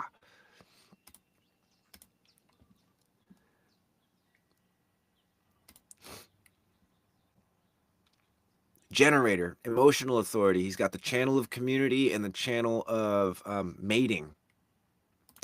Let's see what else he could be. He could also have the 63-4, which is, what channel is that? Doubt, logic. He might also have that if he was born in the morning, and he might also have the 1762 if he was born in the evening. But definitely he's got the channel 4037, channel of community, and the channel of mating and bonding. He's got that either way, which is, I see definitely Bashar probably as having more undefined head and ajna than having it, because part of channeling is, and being a physical medium as well, is allowing energy to move through you. The pattern, I have heard of the pattern. I used to use the pattern. It was like a long time ago that I would use it, which I don't know what they're doing, but it's different enough that it's really cool. Yeah, it's different enough that it's very cool. Steven, I had a phone call. I hope I didn't miss anything. My friend, you didn't miss anything. Of course. You never miss anything. If you didn't get it, you weren't supposed to get it. So I'm late to the party, but does our human design help us with understanding our channeling gifts? So yeah, so like in talking about Bashar, and it's not to say that any one person can have a better capacity for channeling and physical mediumship because of their circuitry. I haven't done any studies on that, so I actually don't know. But I would imagine that if you are embodied, like you have a sensation associated with your defined or undefined head and ajna, like you would be better at channeling, because you'd be better at discerning the difference between your own mind, your physical experience of your body, and some actual genuine experience of channeling. Most people that are channeling are just channeling their own minds. No cap. Most people that are channeling are just channeling their own minds, and they're just associating it with some kind of angel or something like that. Oh my God, I just bought your custom human design report and it's blowing my mind. What about it is blowing your mind? Thank you, by the way. Yo, Also, there's like him being divinely chosen for Bashar, maybe being someone with his design, IDK necessarily as in chosen one vibes, but I mean, everyone's chosen for something. He explained that he was slowly introduced to the ET before the full channel to ensure he was ready. Yeah, that makes a lot of sense. Um, Regarding what I just said about channeling, not that I'm trying to like pedal back on it, I'm actually trying to go deeper. The reason I say that is because most people's physical bodies would not be chosen by an ET or an extraterrestrial intelligence for the sake of bringing clarity. Most of like a lot of like ETs, angels, and stuff like that, it's not actually really for the sake that they say it is. Like it's here's how human design contextualizes ghosts, angels, gods, entities, aliens, etc. In human design, we have a personality crystal, which is a fractalization of a godhead. That energy, that fractalized part of ourselves that really influences our mind. This is why your sun placement on your personality side is so important. At the time of death, needs like 3 days to reassimilate, to like return to the source. If it doesn't, if you get buried early, or if your body is destroyed, or you don't get the proper funeral rites, not the funeral rites we're used to, but the proper funeral rites, which is a bardo, just leaving the body undisturbed, singing to it, loving it, like using that time to grieve. If that does not happen, the personality crystal gets stuck in the atmosphere of Earth and it becomes part of what are called rogue bundles of energy. And depending on the nature of that, it will manifest in people's experience, living humans' experiences as angels, demons, etc. I think too he's channeling his own mind wisdom, and the mind likes to give some story to that. Right, which is like again, are the things he's saying untrue? No, not most of them are very true. Is he some kind of extraterrestrial authority? I don't know. Does the some of the things he say strike me as like, oh, he's trying to pass off his own opinions as um, because he has so much influence as the truth or as the ET? Yes. Does that make the things that he's saying that are true false? No. So there's a lot of things of like my main gripe with it, and I hope none of you are viewing me either in this way that I'm some sort of source of objective truth. I literally do the best that I can to be that, but don't ever let me in your mind or in your world as a source of objective truth. I can always be wrong about stuff. One of the reasons why I'm usually not is because I'm constantly checking in with the people that I trust, not random strangers on the internet, people I actually trust. Hey, am I wrong about this? Am I wrong for thinking this? And by am I wrong, it's like I'm asking if my objective opinion is actually subjective. If I'm trying to pass off the truth as my experience. So, anyway, as a channeler, there's a huge difference in expression and channeling. I feel like he's way too, I know you're going to type more, fine with making people uncomfortable, but like no tea, no shade. Yeah, exactly. Exactly. He spoke about politics and US elections. That kind of made me a bit suspicious. See, exactly what I mean. Like, there's no separating Daryl from Bashar, is the reality of it. And it's not that being Daryl is as a human is somehow a hindrance to Bashar. It's just recognizing that that's a fact and that's something that has to be considered, because I know so many people go to him and I've heard them ask like, what should I be doing with my life? And he's always like, whatever the fuck you want to do. Like how he says it, you know? Interesting. So I have night terrors and I have a feeling someone or something is in my room. Would you think that is an ISSS or an entity, or would you think that's just my mind? A little bit of both. So one of the things about possession is that, and this is sort of classical knowledge that, and then I'm going to riff it into human design and stuff. Classically speaking, demons only possess the weak-willed people that don't have a strong relationship with God. That's who the demons possess. Also, though, you have angels possessing people who have a super strong will of God. Again, not to say none of that exists, but what really happens is it's the will of man. It's the agenda of a man or a woman. So when it comes to night terrors, one of the things that you have to ask yourself is regarding these unconscious spaces. By unconscious spaces, I mean like sleeping, Regarding sleep, I could just say that. Regarding sleeping, my thought is that when you have a night terror, it's your lack of familiarity with what it feels like to be in the body versus out of the body.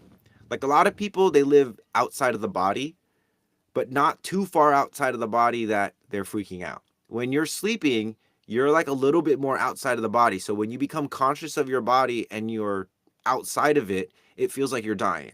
And this feeling of like heaviness on your chest, right? Night terrors, psychic attacks. I'm not saying I don't believe that there are people who can psychically attack you. I just don't think most people are worth psychically attacking. I'll say that. And why the reason I say that is because unless you have a lot of influence or money, like there's no point in having control over you. Straight up. Like become someone that the darkness actually wants to take over, then talk to me about spiritual attacks. Because again, that gets thrown around so much, and it's like I've heard it before. And again, this is just my projections and my experience. The people that say like, "Oh, I'm being psychically attacked," I'm like, dude, you're the most neurotic, annoying, projecting person that I know in this community. You're not being psychically attacked. You're provoking, and you're calling all of this energy in to your life is what I'm saying. And not that any of you guys are doing that. I'm just saying like be honest with yourself. Like who would actually want to psychically attack you for what reason, and how strong is their magic and how strong is your magic? Because you might be in the D3 leagues. Anyway, regarding the night terrors, some things that you can do to make yourself feel safer with the night terrors has to do with you being awake. And this is something that I genuinely would like to do a deeper study with. So for anyone that does have regular night terrors, a lot of the times they're like one-offs, right? Which is can just be like passing transits or like certain emotional waves that you're moving through. But really, it's like with night terrors. Part of my thinking is that like you're not as embodied, because I've had night terrors before. I've woken up and there's been a room full of like shadow people, and I'm just sitting there and I can't move, but I can see them, and I'm just calm as a motherfucker. And I was like, oh, I'm surrounded. And also just kind of, I guess, my sick, dark sense of humor. I'm just like, what are you guys gonna do? I'm protected. Like that's where, in my opinion, that's kind of what it's what it's what you're being invited into is to recognize the inherent protection of having a body and being in your body. It's almost like a defense mechanism against possession. Anyway, so my mom is a 3-5 projector, and she struggles with crystal disease and vertigo. Vertigo. She's also very sensitive and afraid of making mistakes. Lately, she has felt very aggressive, which is not her usual behavior. Are there any transits now for that? And do you have any good advice or exercises for her? She says, hi. Hi, Mom. Um, Invite her to do some of the sensory design stuff with you, especially the head, ajna, and sacral ones. This is just kind of what I'm getting. Head, ajna, throat, and sacral season one exercises. I would do those. Specifically, like with the inner ear and vertigo, that is very, I don't want to say typical for a projector to experience that, but just in the way that it's like the vertigo is a symptom of something, which is vertigo is not knowing which direction is up, it's not knowing which, really not being able to accept what is pushing you down, where is the gravity. I'd love to see you on Lara Star's podcast. You two would have loads to talk about. Let's do it. I mean, I'm not, if anyone wants to be my podcast agent, you can totally do that. I don't have high standards for that yet, I guess. Orphic Creature, what's up? Welcome back. I do feel like people can subconsciously psychic attack others. They just feel triggered by evil eye. I also think like a lot of, again, like I was saying and kind of joking around, a lot of people's psychic attacks are actually weak as fuck. And if you learn basic blood engorgement and basic sort of how you say basic embodiment techniques, grounding protects you from most people's psychic attacks. So that's the thing. It's like I remember one time as an Ocean Beach market, and one of the girls there was like, "Hey, like this guy is psychically attacking me," and I'm like, "What do you mean he's psychically?" She's like, "He's like coming to me in my dreams and like touching me and doing these kinds of things," and I was like, "Oh." Well, have you confronted him about that yet? And she goes, no, like I don't really feel comfortable confronting him about it. And I said, oh, well then, if he actually physically confronted you and did some of those things, do you feel like you'd physically be able to repel him, or like would do it? And she's like, no, I'm like, I would, anything he wants to do to me and do with me, I usually just say yes. Like, I really like him. And I'm like, so you're being attacked by a guy that you like? And it's, again, there's just like, there's levels to this stuff, guys. And you have to take accountability for the kinds of energies that you interact with. And if someone is psychically attacking you, you have to find the area where it's like you're provoking that attack, or you're making yourself vulnerable for that attack. This girl, by the way, sweet girl, but was like trying to be sexy all the time, showing a lot of skin, doing a lot of bends in front of a lot of people. She loved when the eyes were on her and the attention was on her. And not that she has less worth than any other human being on the planet, but again, people make their own choices. If you don't choose or see or accept reflections, like if people used to come to me for counsel and I knew they weren't going to do what I would tell them to do, but I would tell them to do it anyway. Now if I feel like you're not going to actually listen to me and implement it, I'll say that. I say, like, I feel like you're not really going to do what I'm telling you to do. And they're like, no, I'll do it. And I'm like, all right, well then ask me again later. And they don't ask me again. I'm not into giving out advice to people that aren't going to actually use it. Love what you said about being vulnerable to attacks. So important. Yeah. Right. Mostly they use your own energy leaks because of unhealed self-connections. Yes, exactly. And so a lot of the times psychic attacks are just ways for people to, and saying I'm being psychically attacked, they're just ways for people to bypass the ways that they attack themselves, or the ways that they fail to reasonably defend themselves. Like the situation with this gal is like, it's like, so you're being attacked. Like you're obviously, like, your unconscious mind and your emotions are trying to tell you that this guy is preying on you, but you're just gonna do whatever he wants to do. Like, okay, you should probably not talk to that guy anymore. You should probably cut ties with him. She's like, no, I can't do that. I'm like, why not? I don't want to do it. It's like, okay, whatever then. Participating in the same field of illusions and shadows. Yes. Yeah, so very important. And that is one of my greatest gifts, is I'm able to recognize when I see somebody that is attacking themselves and trying to blame it on other people. That's like part of a reflector's job, is to let you know, hey, it's like, oh, someone is choking me. Oh, oh, oh. Yeah, yeah.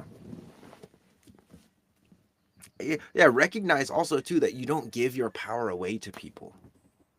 You just are not exerting it. You're not demonstrating it because you're afraid of the consequences, which again, I totally understand. Like, if you don't feel safe, I'm not the kind of person that will say, well, you're an idiot.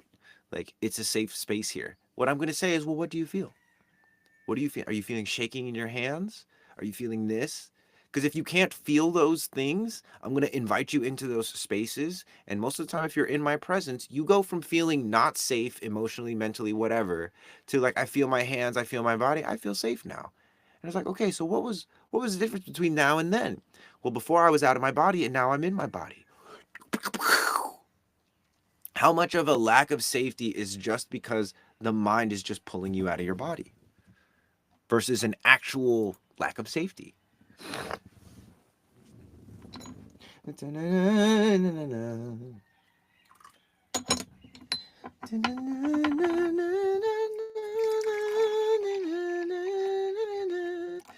my tea pouring song. Um, Man, this has been a really great live. Really been enjoying you guys. Uh, Sinuses be clearing today. That's kind of nice.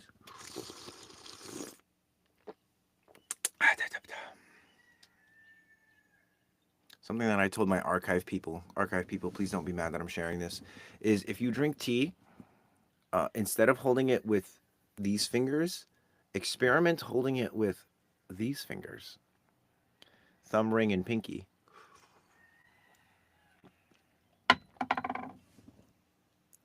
Not only is it fancy, but it also activates the peripheral parts of your hands. Peripheral, focus. Peripheral, focus. Focused, on, pointed, relaxed. Parasympathetic, sympathetic, Very sympathetic. What have you been working on lately that's been exciting for you, Crystal? That's a great question. I actually yesterday had an amazing jam session with my brother Luke, Shaolin Luke, if any of you know him, and we were singing. Do you not think so far ahead? 'Cause I've been thinking about forever. We were singing that song, and we got to the end of it, and then we started just like riffing, and it felt like we were like Taking Back Sunday or some kind of more like, you know, I guess punky band. And then my bro Luke started like, "Oh, do you not think?" He started going into like the screaming, and I was singing still, and we were harmonizing, and it was so fun. And I wish we had recorded it. We started recording right after, and then of course nothing sounded as good as that. But I've always been in the habit of, I've always had this desire that when I'm recording or making music, that I just want to record it, not so that I can turn it into anything, but just because it's like I like to go back and listen. How does it sound? I'm a low sound person as well. My determination in human design is low sound, and yeah. So I would say that that project of being able to record, like literally, I can press two buttons. Yeah, I could press like three buttons. Three buttons. I can press three buttons. Uh, four buttons if I want my guitar.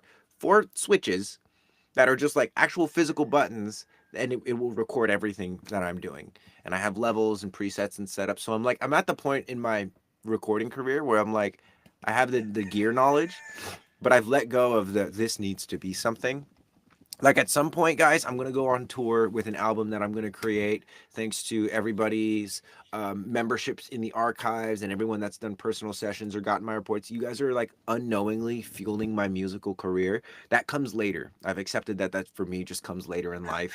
Um, Probably good too, because there's a lot of temptations out on the road, out on tour, and the more I deepen into my family, the more I'm like tempering myself against that, and so it's just a good time. That is Frank Ocean, natural, and yeah, but the greater part is that because I've done that and let go of like, oh, my music needs to be something, I've found that I'm exploring the way that I sing and the sensation, and it feels so good for anyone that has like actually sung, like sing really hard, and you're like putting a lot of energy into it. That feels good, and it's like a workout. It takes a lot of energy to sing. Thank you for whoever is sharing the crap out of this live, by the way. Um, I actually have to go pee now. It's my first time to go pee for the session. So if you guys don't mind liking the live, sharing it with your friends, etc., all of that helps. Follow if you're not already following, and listen for my pee stream because I've been told that you can hear it. Be right back.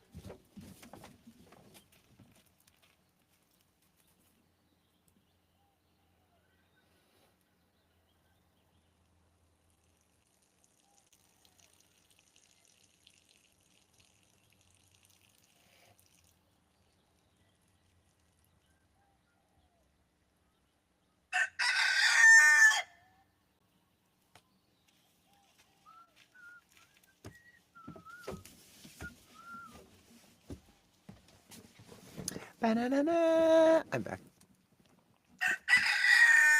Come to Idaho. I'm again, I'm like, I love traveling, guys. I have a young child with another one on the way, so there's not going to be as much traveling in these next couple of years, but eventually I will be all around everywhere. In the neutrino, what do the triangles next to our gates mean? Ah, those are called exaltation and detriment. So each gate has a line, has six lines. Each line has a polarity. It's an exaltation and a detriment. It's not good or bad. It's literally this or that. When you have an arrow next to one of those gates, it means that in one of the either the exaltation or the detriment, there's a planet that is locking that expression, that line of that gate into the exaltation or the detriment. The best way to interpret that again is not good or bad. The detriment, usually the mind will contextualize as bad. And the exaltation, usually the mind will contextualize that as good. But again, this is about your personal circuitry and your personal biases. So if you have something locked in exaltation, as an example here, I'm going to pull up my chart and use an example. Where is me? So for instance, I have 48 in detriment as my personality moon. An over reliance on the need for protection in times of social renewal is obsessed with the details of planning at the expense of action. Insecurity with one's depth that can fail to take action. I go super deep. I will over prepare. I will overpack. The exaltation of it is the natural urge to apply energy in action, a taste for action. I have beat myself up for the longest time, being like, oh, I'm preparing too much. I'm over preparing, blah, blah. I'm afraid of the exaltation. And so for me, one of my deepest practices has been allowing myself to be in the depth and failing to take action, like forgiving myself for all of that, and discovering the taste for action. I've tempered myself, like for instance with the archive. I launched it before I thought it was ready. But I also had somebody else around, my partner Pasha, to let me know, like, hey, I'm ready. And we're doing this thing together. So I said, all right, there might be some mistakes and some bugs that need to get worked out still, but you know what? It can actually float. And so what I've realized is this. Thank you, brother. This gate 48 locked in detriment has just been the way that I have been. And one of the things about the way that I have been is it's not cradled or accepted or loved by who I am now. That's just the way that I have been. So if I can cradle and love the way that I have been and the way that I am now to discover truly how I am now, I now have a natural taste for action. Like I go live not knowing what I'm going to talk about. And so I've done this thing, and it's not like, oh, this is more signature or less not self for me. It's just like, yo, this is what is being asked of me now. I've spent so much time in my life over preparing, and it still is a gift of mine. The detriment is a gift. I'll over prepare, and people will see it and be like, dude, you need to put this out. And it's like, oh, for real? Okay. Boom. So this is where I start to actually like build a tribe that's able to recognize when I'm in the detriment. Because again, it's not a detriment to me as an individual so much as my existence in the rest of the world. Especially with gate 48 being collective circuitry. Which that was a pretty, how you say, in-depth analysis. I usually don't do that kind of stuff on lives. But I guess it was of myself, so. You're welcome. When you see exaltation and detriment, one of the things that you got to track is like, oh no, or like, oh yeah. What I mean by that is if you read it and you're like, hell yeah, that's awesome, I resonate. Or if you're like, whoa, no, no, no, no, no. The more there's the whoa, no, no, no, no, no, usually the more work there is to do. And usually there's more reward. Love it, especially when you were looking for your graph and asked, where is me? Where is me? Yeah, because I was on our boy Bashar a second ago, or Daryl, I guess. Um,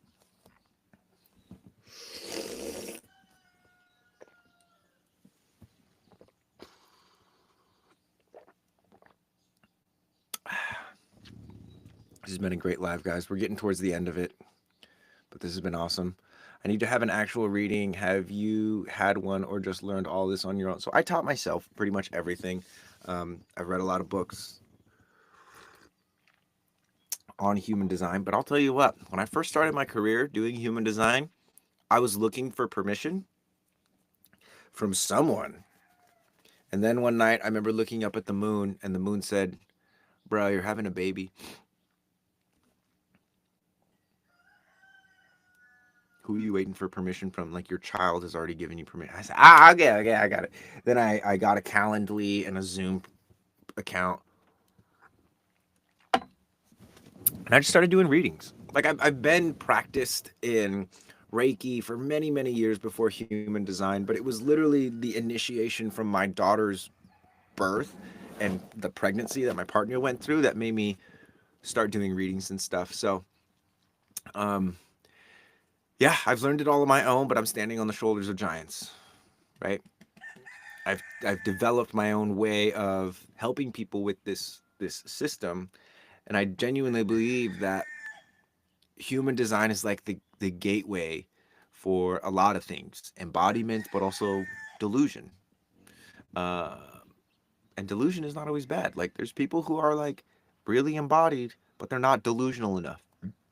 They're too practical.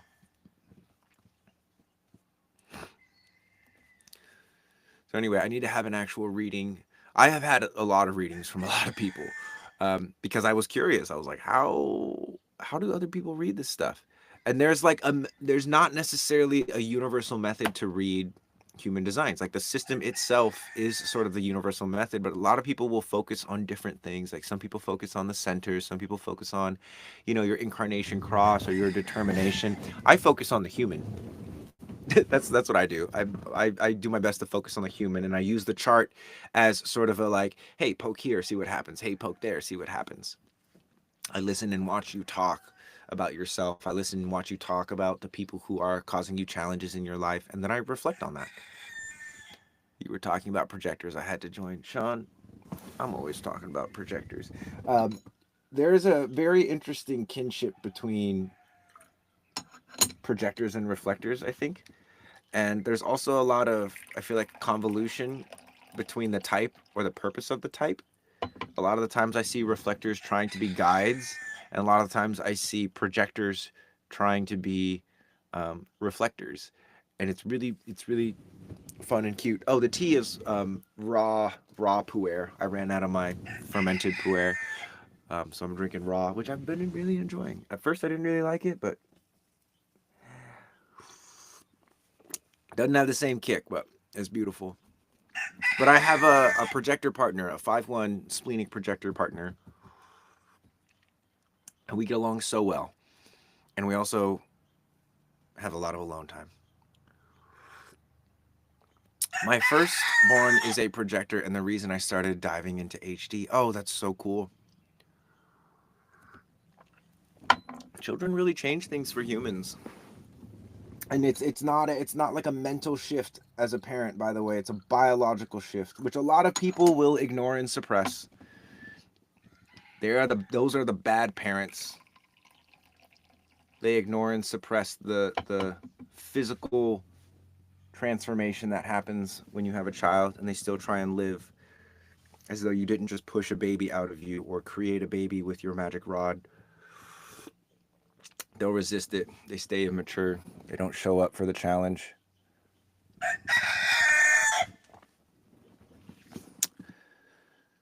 I'm a reflector. My partner's a projector as well. All my best friends throughout my life. Yeah, like right. There's an inherent sort of, oh, we can see other people with generators and manifesting generators, which is the majority of the population. There's an inherent inability to see other people without your own eyes. Generators and manifesting generators are designed to be here for the what's in it for me. Which, if you can just accept that, like life gets so much better.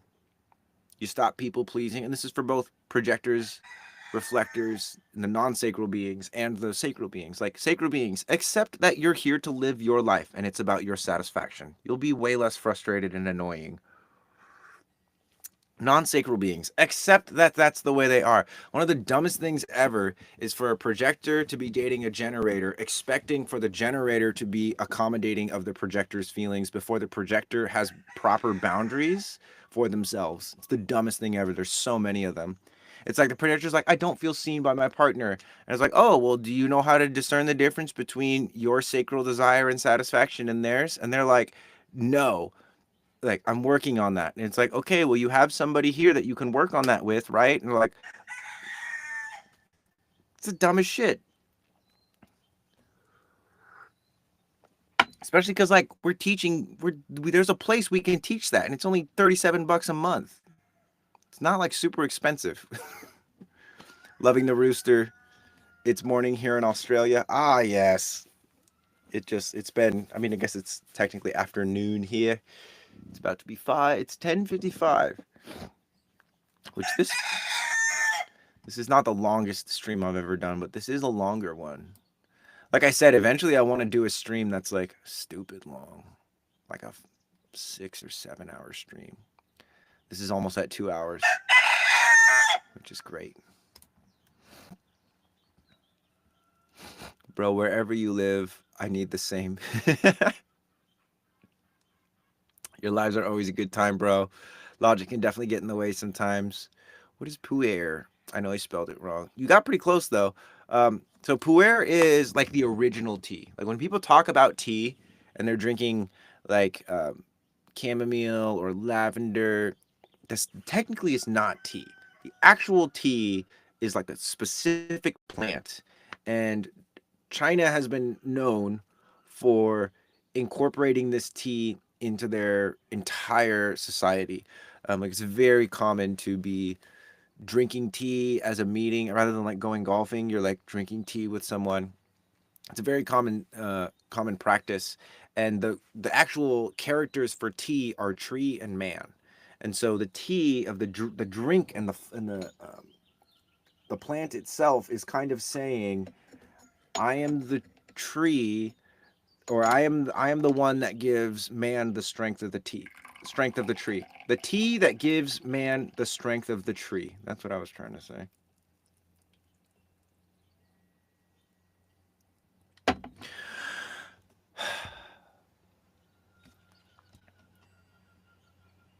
Love the rooster water setup. Yeah, look at that. Guys, I've spent years.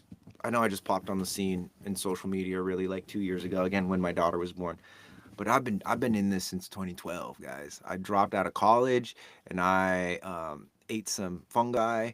And actually, I ate fungi first, and then I dropped out of college and then I learned Reiki. And the Reiki 13 years ago is what started all of this. All of this was started with Reiki. That's why my name is Reikimarco, because it's like Reiki is my Jesus. Reiki is the thing that saved me, because Reiki allowed me to touch that part of myself that actually wanted to live and felt like life was worth living. As a man, Jen, I am wondering what the 5-1 means for me. In your responses, a lot of you is wanting to investigate something. Like your physical body won't feel safe unless it can investigate something, but then your mind wants to create solutions. So a lot of your responses are oriented around investigation and solutions, or universalizations. That's the fifth line. Hubs and I are both sacral MGs, and both our boys are emotional authority, and that's been eye opening. Oh, dude, talk about emotional training grounds to have an emotional child while you are uh, non-defined emotionally. It's been the coolest thing, because one of the things that I realize is like me and my partner live very secluded. We don't have a lot of we don't see a lot of people very often, and that plays to our benefit, because one of the reasons why a lot of emotional damage is done to beings, young child beings by adult beings, is because you're gonna make me look bad. You're gonna make me look like a bad parent. You're gonna make me look like I don't have a handle. You're gonna make me look like you don't listen. And so let me suppress your emotions so that I can look good. I heard someone say it on TikTok. He goes, parents will build their own self esteem by stealing it from their children. And with emotional authority children, there are so many opportunities to do that. But you know what? I'm creating a new standard, right? It's not gentle parenting. It's almost like just witnessing. Because what's more important than my child feeling like they're able to express themselves fully in front of me? Nothing. Nothing is more important than that. Not looking good for a business meeting, not looking good for random fucking strangers at the park who are also playing with their kids, having all their mental gossip chatter like, oh, look at that guy. He comes here and his kid loses his mind all the time. Yo, I'd rather have a good relationship with my child than for you to think that I can parent my children well. That's it. Um, but that also means that your nervous system has to handle the screaming and the shouting and the hitting, which is, children are the best teachers of that. That's why there's like I said, there's a biological change that happens, not just from birth, but also from you having to stay up all night. Like human beings that are parents have far more willpower than human beings that are not parents. And it doesn't mean that you have to become a parent in order to experience the upgrade in willpower, but until you do, you will not understand the willpower of a parent. You will not understand truly the concept of sacrifice until you become a parent, until you bring a child into this world and take care of it.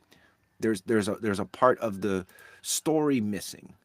And I know a lot of people are like, "Oh, I don't want to have children and I'm not here to have children." And it's like, you may think that, but if your body is fertile, like the only people that can actually say that are people whose bodies are not fertile. My body's not fertile. Why? Maybe you're not supposed to have children. Oh shit. So then could I explore fertility? Yeah. Could I ignore fertility? Yeah. But it's like, again, if I'm looking at the function and the form, those two things they're mutually exclusive. They have to be this. Like a hammer is used for hammering things. Why? Because that's what it's best for. A screwdriver, you don't want to use that. It's harder to do that. The function of it is not the same. So anyway, peace and blessings. Can you give insights on the 3-5 meaning? I'm a Mangen 3-5. I'm a 3-5 as well. I will give you as much as I can, my friend. Oh wow, spot on. Yes, I started Reiki back in 2004. It's definitely been a journey. Big time. Reiki really taught me how to be very observant as well. Because there would be times when I'm like doing Reiki and I'm like, oh my God, this is amazing. And then the Reiki would just shut off. Or like, oh God, this isn't working. And then it would just turn on. Or like, oh my God, like this person probably isn't feeling anything.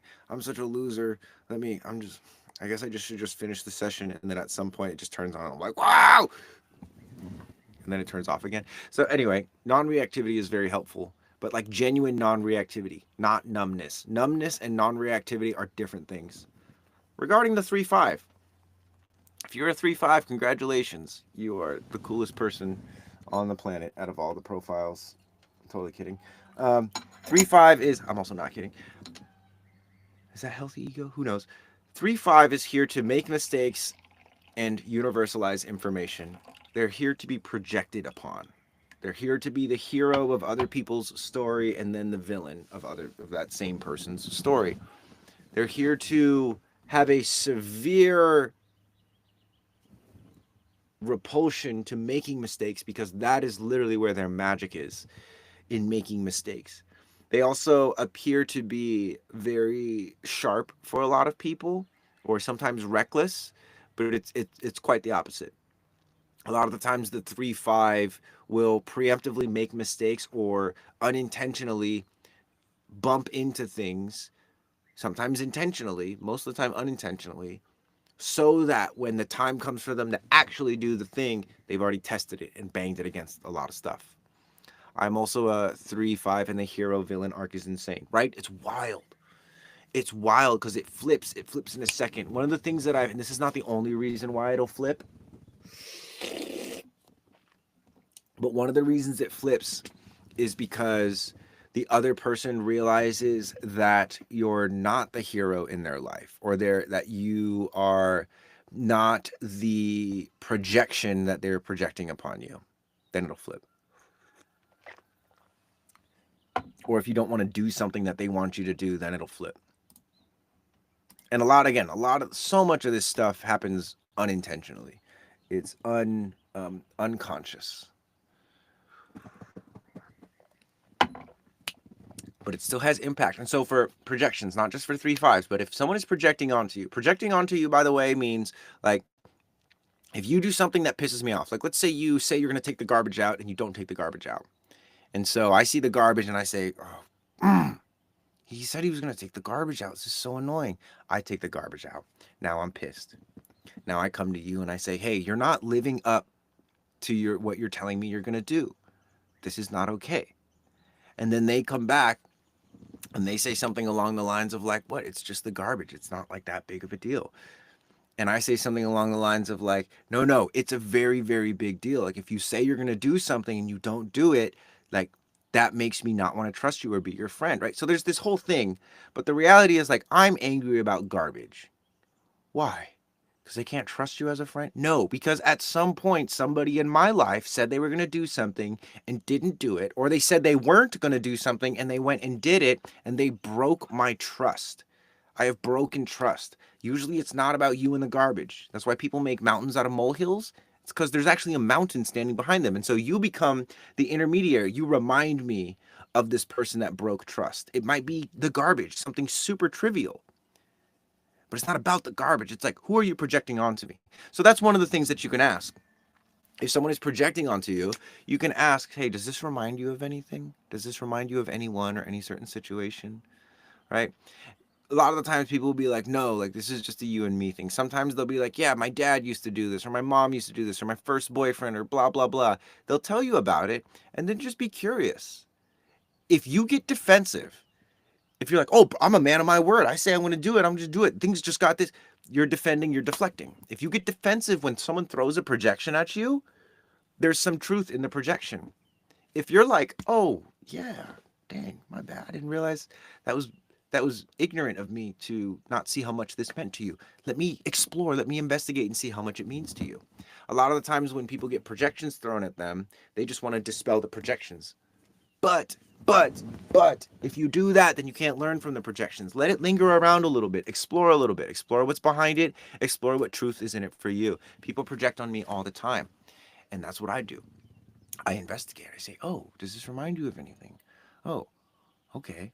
Well, I could see how I could show up in your life like this. That's not my intention. And I'm curious about like what is this actually about for you? Because again, for most people, the projections is not about you. It's about the thing behind you, or it's about the something in childhood. A lot of these people have those parts of themselves walled off so hard, like the only way to crack them open is with like some kind of intense medicine journey, which is why a lot of people do the medicine journeys. So true about what you say about having a child. I've experienced my nephew every day in his first 7 years okay alive. It's amazing how you do change the way you operate as a human. Love this. Thank you, Ashe. Yes. You have an extra sense that distracts the child. You learn telepathy and assess their body language until they eventually can communicate with their speech. Mm-hmm. Uh-huh. Like when people say children are teachers, it's not because they're super wise and they have downloads for you and all that stuff. It's because they put you through shit. And you're either going to evolve and become more robust, be able to resist being crushed and resist lashing out, or you're going to lash out, or you're going to be crushed, or you're going to be defeated, or you're going to continue to never ask for help. Big one. Big time. Big time, big one. All right, guys. I love you. It's 11:08 for me. I am about ready to lay down and read my book. Maybe take an outdoor shower. But you guys have been awesome. This has been, I say this every time, this has been one of my favorite lives. The questions have been so wonderful. The realizations so wonderful. I can subtly feel you guys on the other side, and the gears and the clicking and the points weaving. And I just want to say from the bottom of my heart, whether you're in the archive, whether you've bought a report from me or contributed anyway, recognize that you listening and allowing me to weave your point and help you weave your intention, strengthen your body, strengthen your mind, etc., strengthen your acceptance and your sense of love for yourself. That is what means the most to me. The archive and the reports and the personal sessions are just ways that we can do more of that, but this is the foundation of that. I'm looking to help you weave your point so that your mind can be sharp, and I'm looking to help you strengthen your body and get you into your body so that the point actually has power behind it. Because a point, like a spearhead with no spear shaft, is not that dangerous. Same thing as a stick without a spearhead. You can be anything. You can be anything. And I'm here to help. So anyway, love you guys. If you do want to give me some of your money and get some of my things, archive is in the bio. Reports are also in the bio on the website, reikimarco.com. One-on-ones, my calendar, neutrino design, the app. All of my stuff is on my website. You can find it very, very easily. It's just reikimarco.com. I also have the links in my bios with a bunch of buttons, and it'll help direct you. Thank you guys so much. I go live Monday, Wednesday, and Friday. If you're not already following me, please follow me. Please follow me. go interact with some of my stuff so you'll actually see me in your feed. Like right after this live, go to my page, like some photos, because that's how TikTok knows, like, oh, send, and all of the other stuff knows, oh, send him, her more of his stuff, whatever. You guys know what I'm saying. Go interact with my stuff so you can see me in your feeds. Love you guys. I'll see you on Friday. Peace.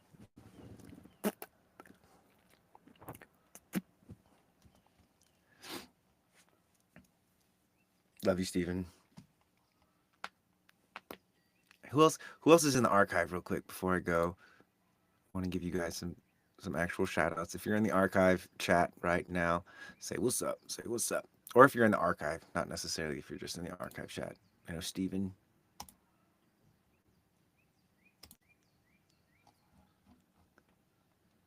Oh, did you all leave me? What's up, YouTube people?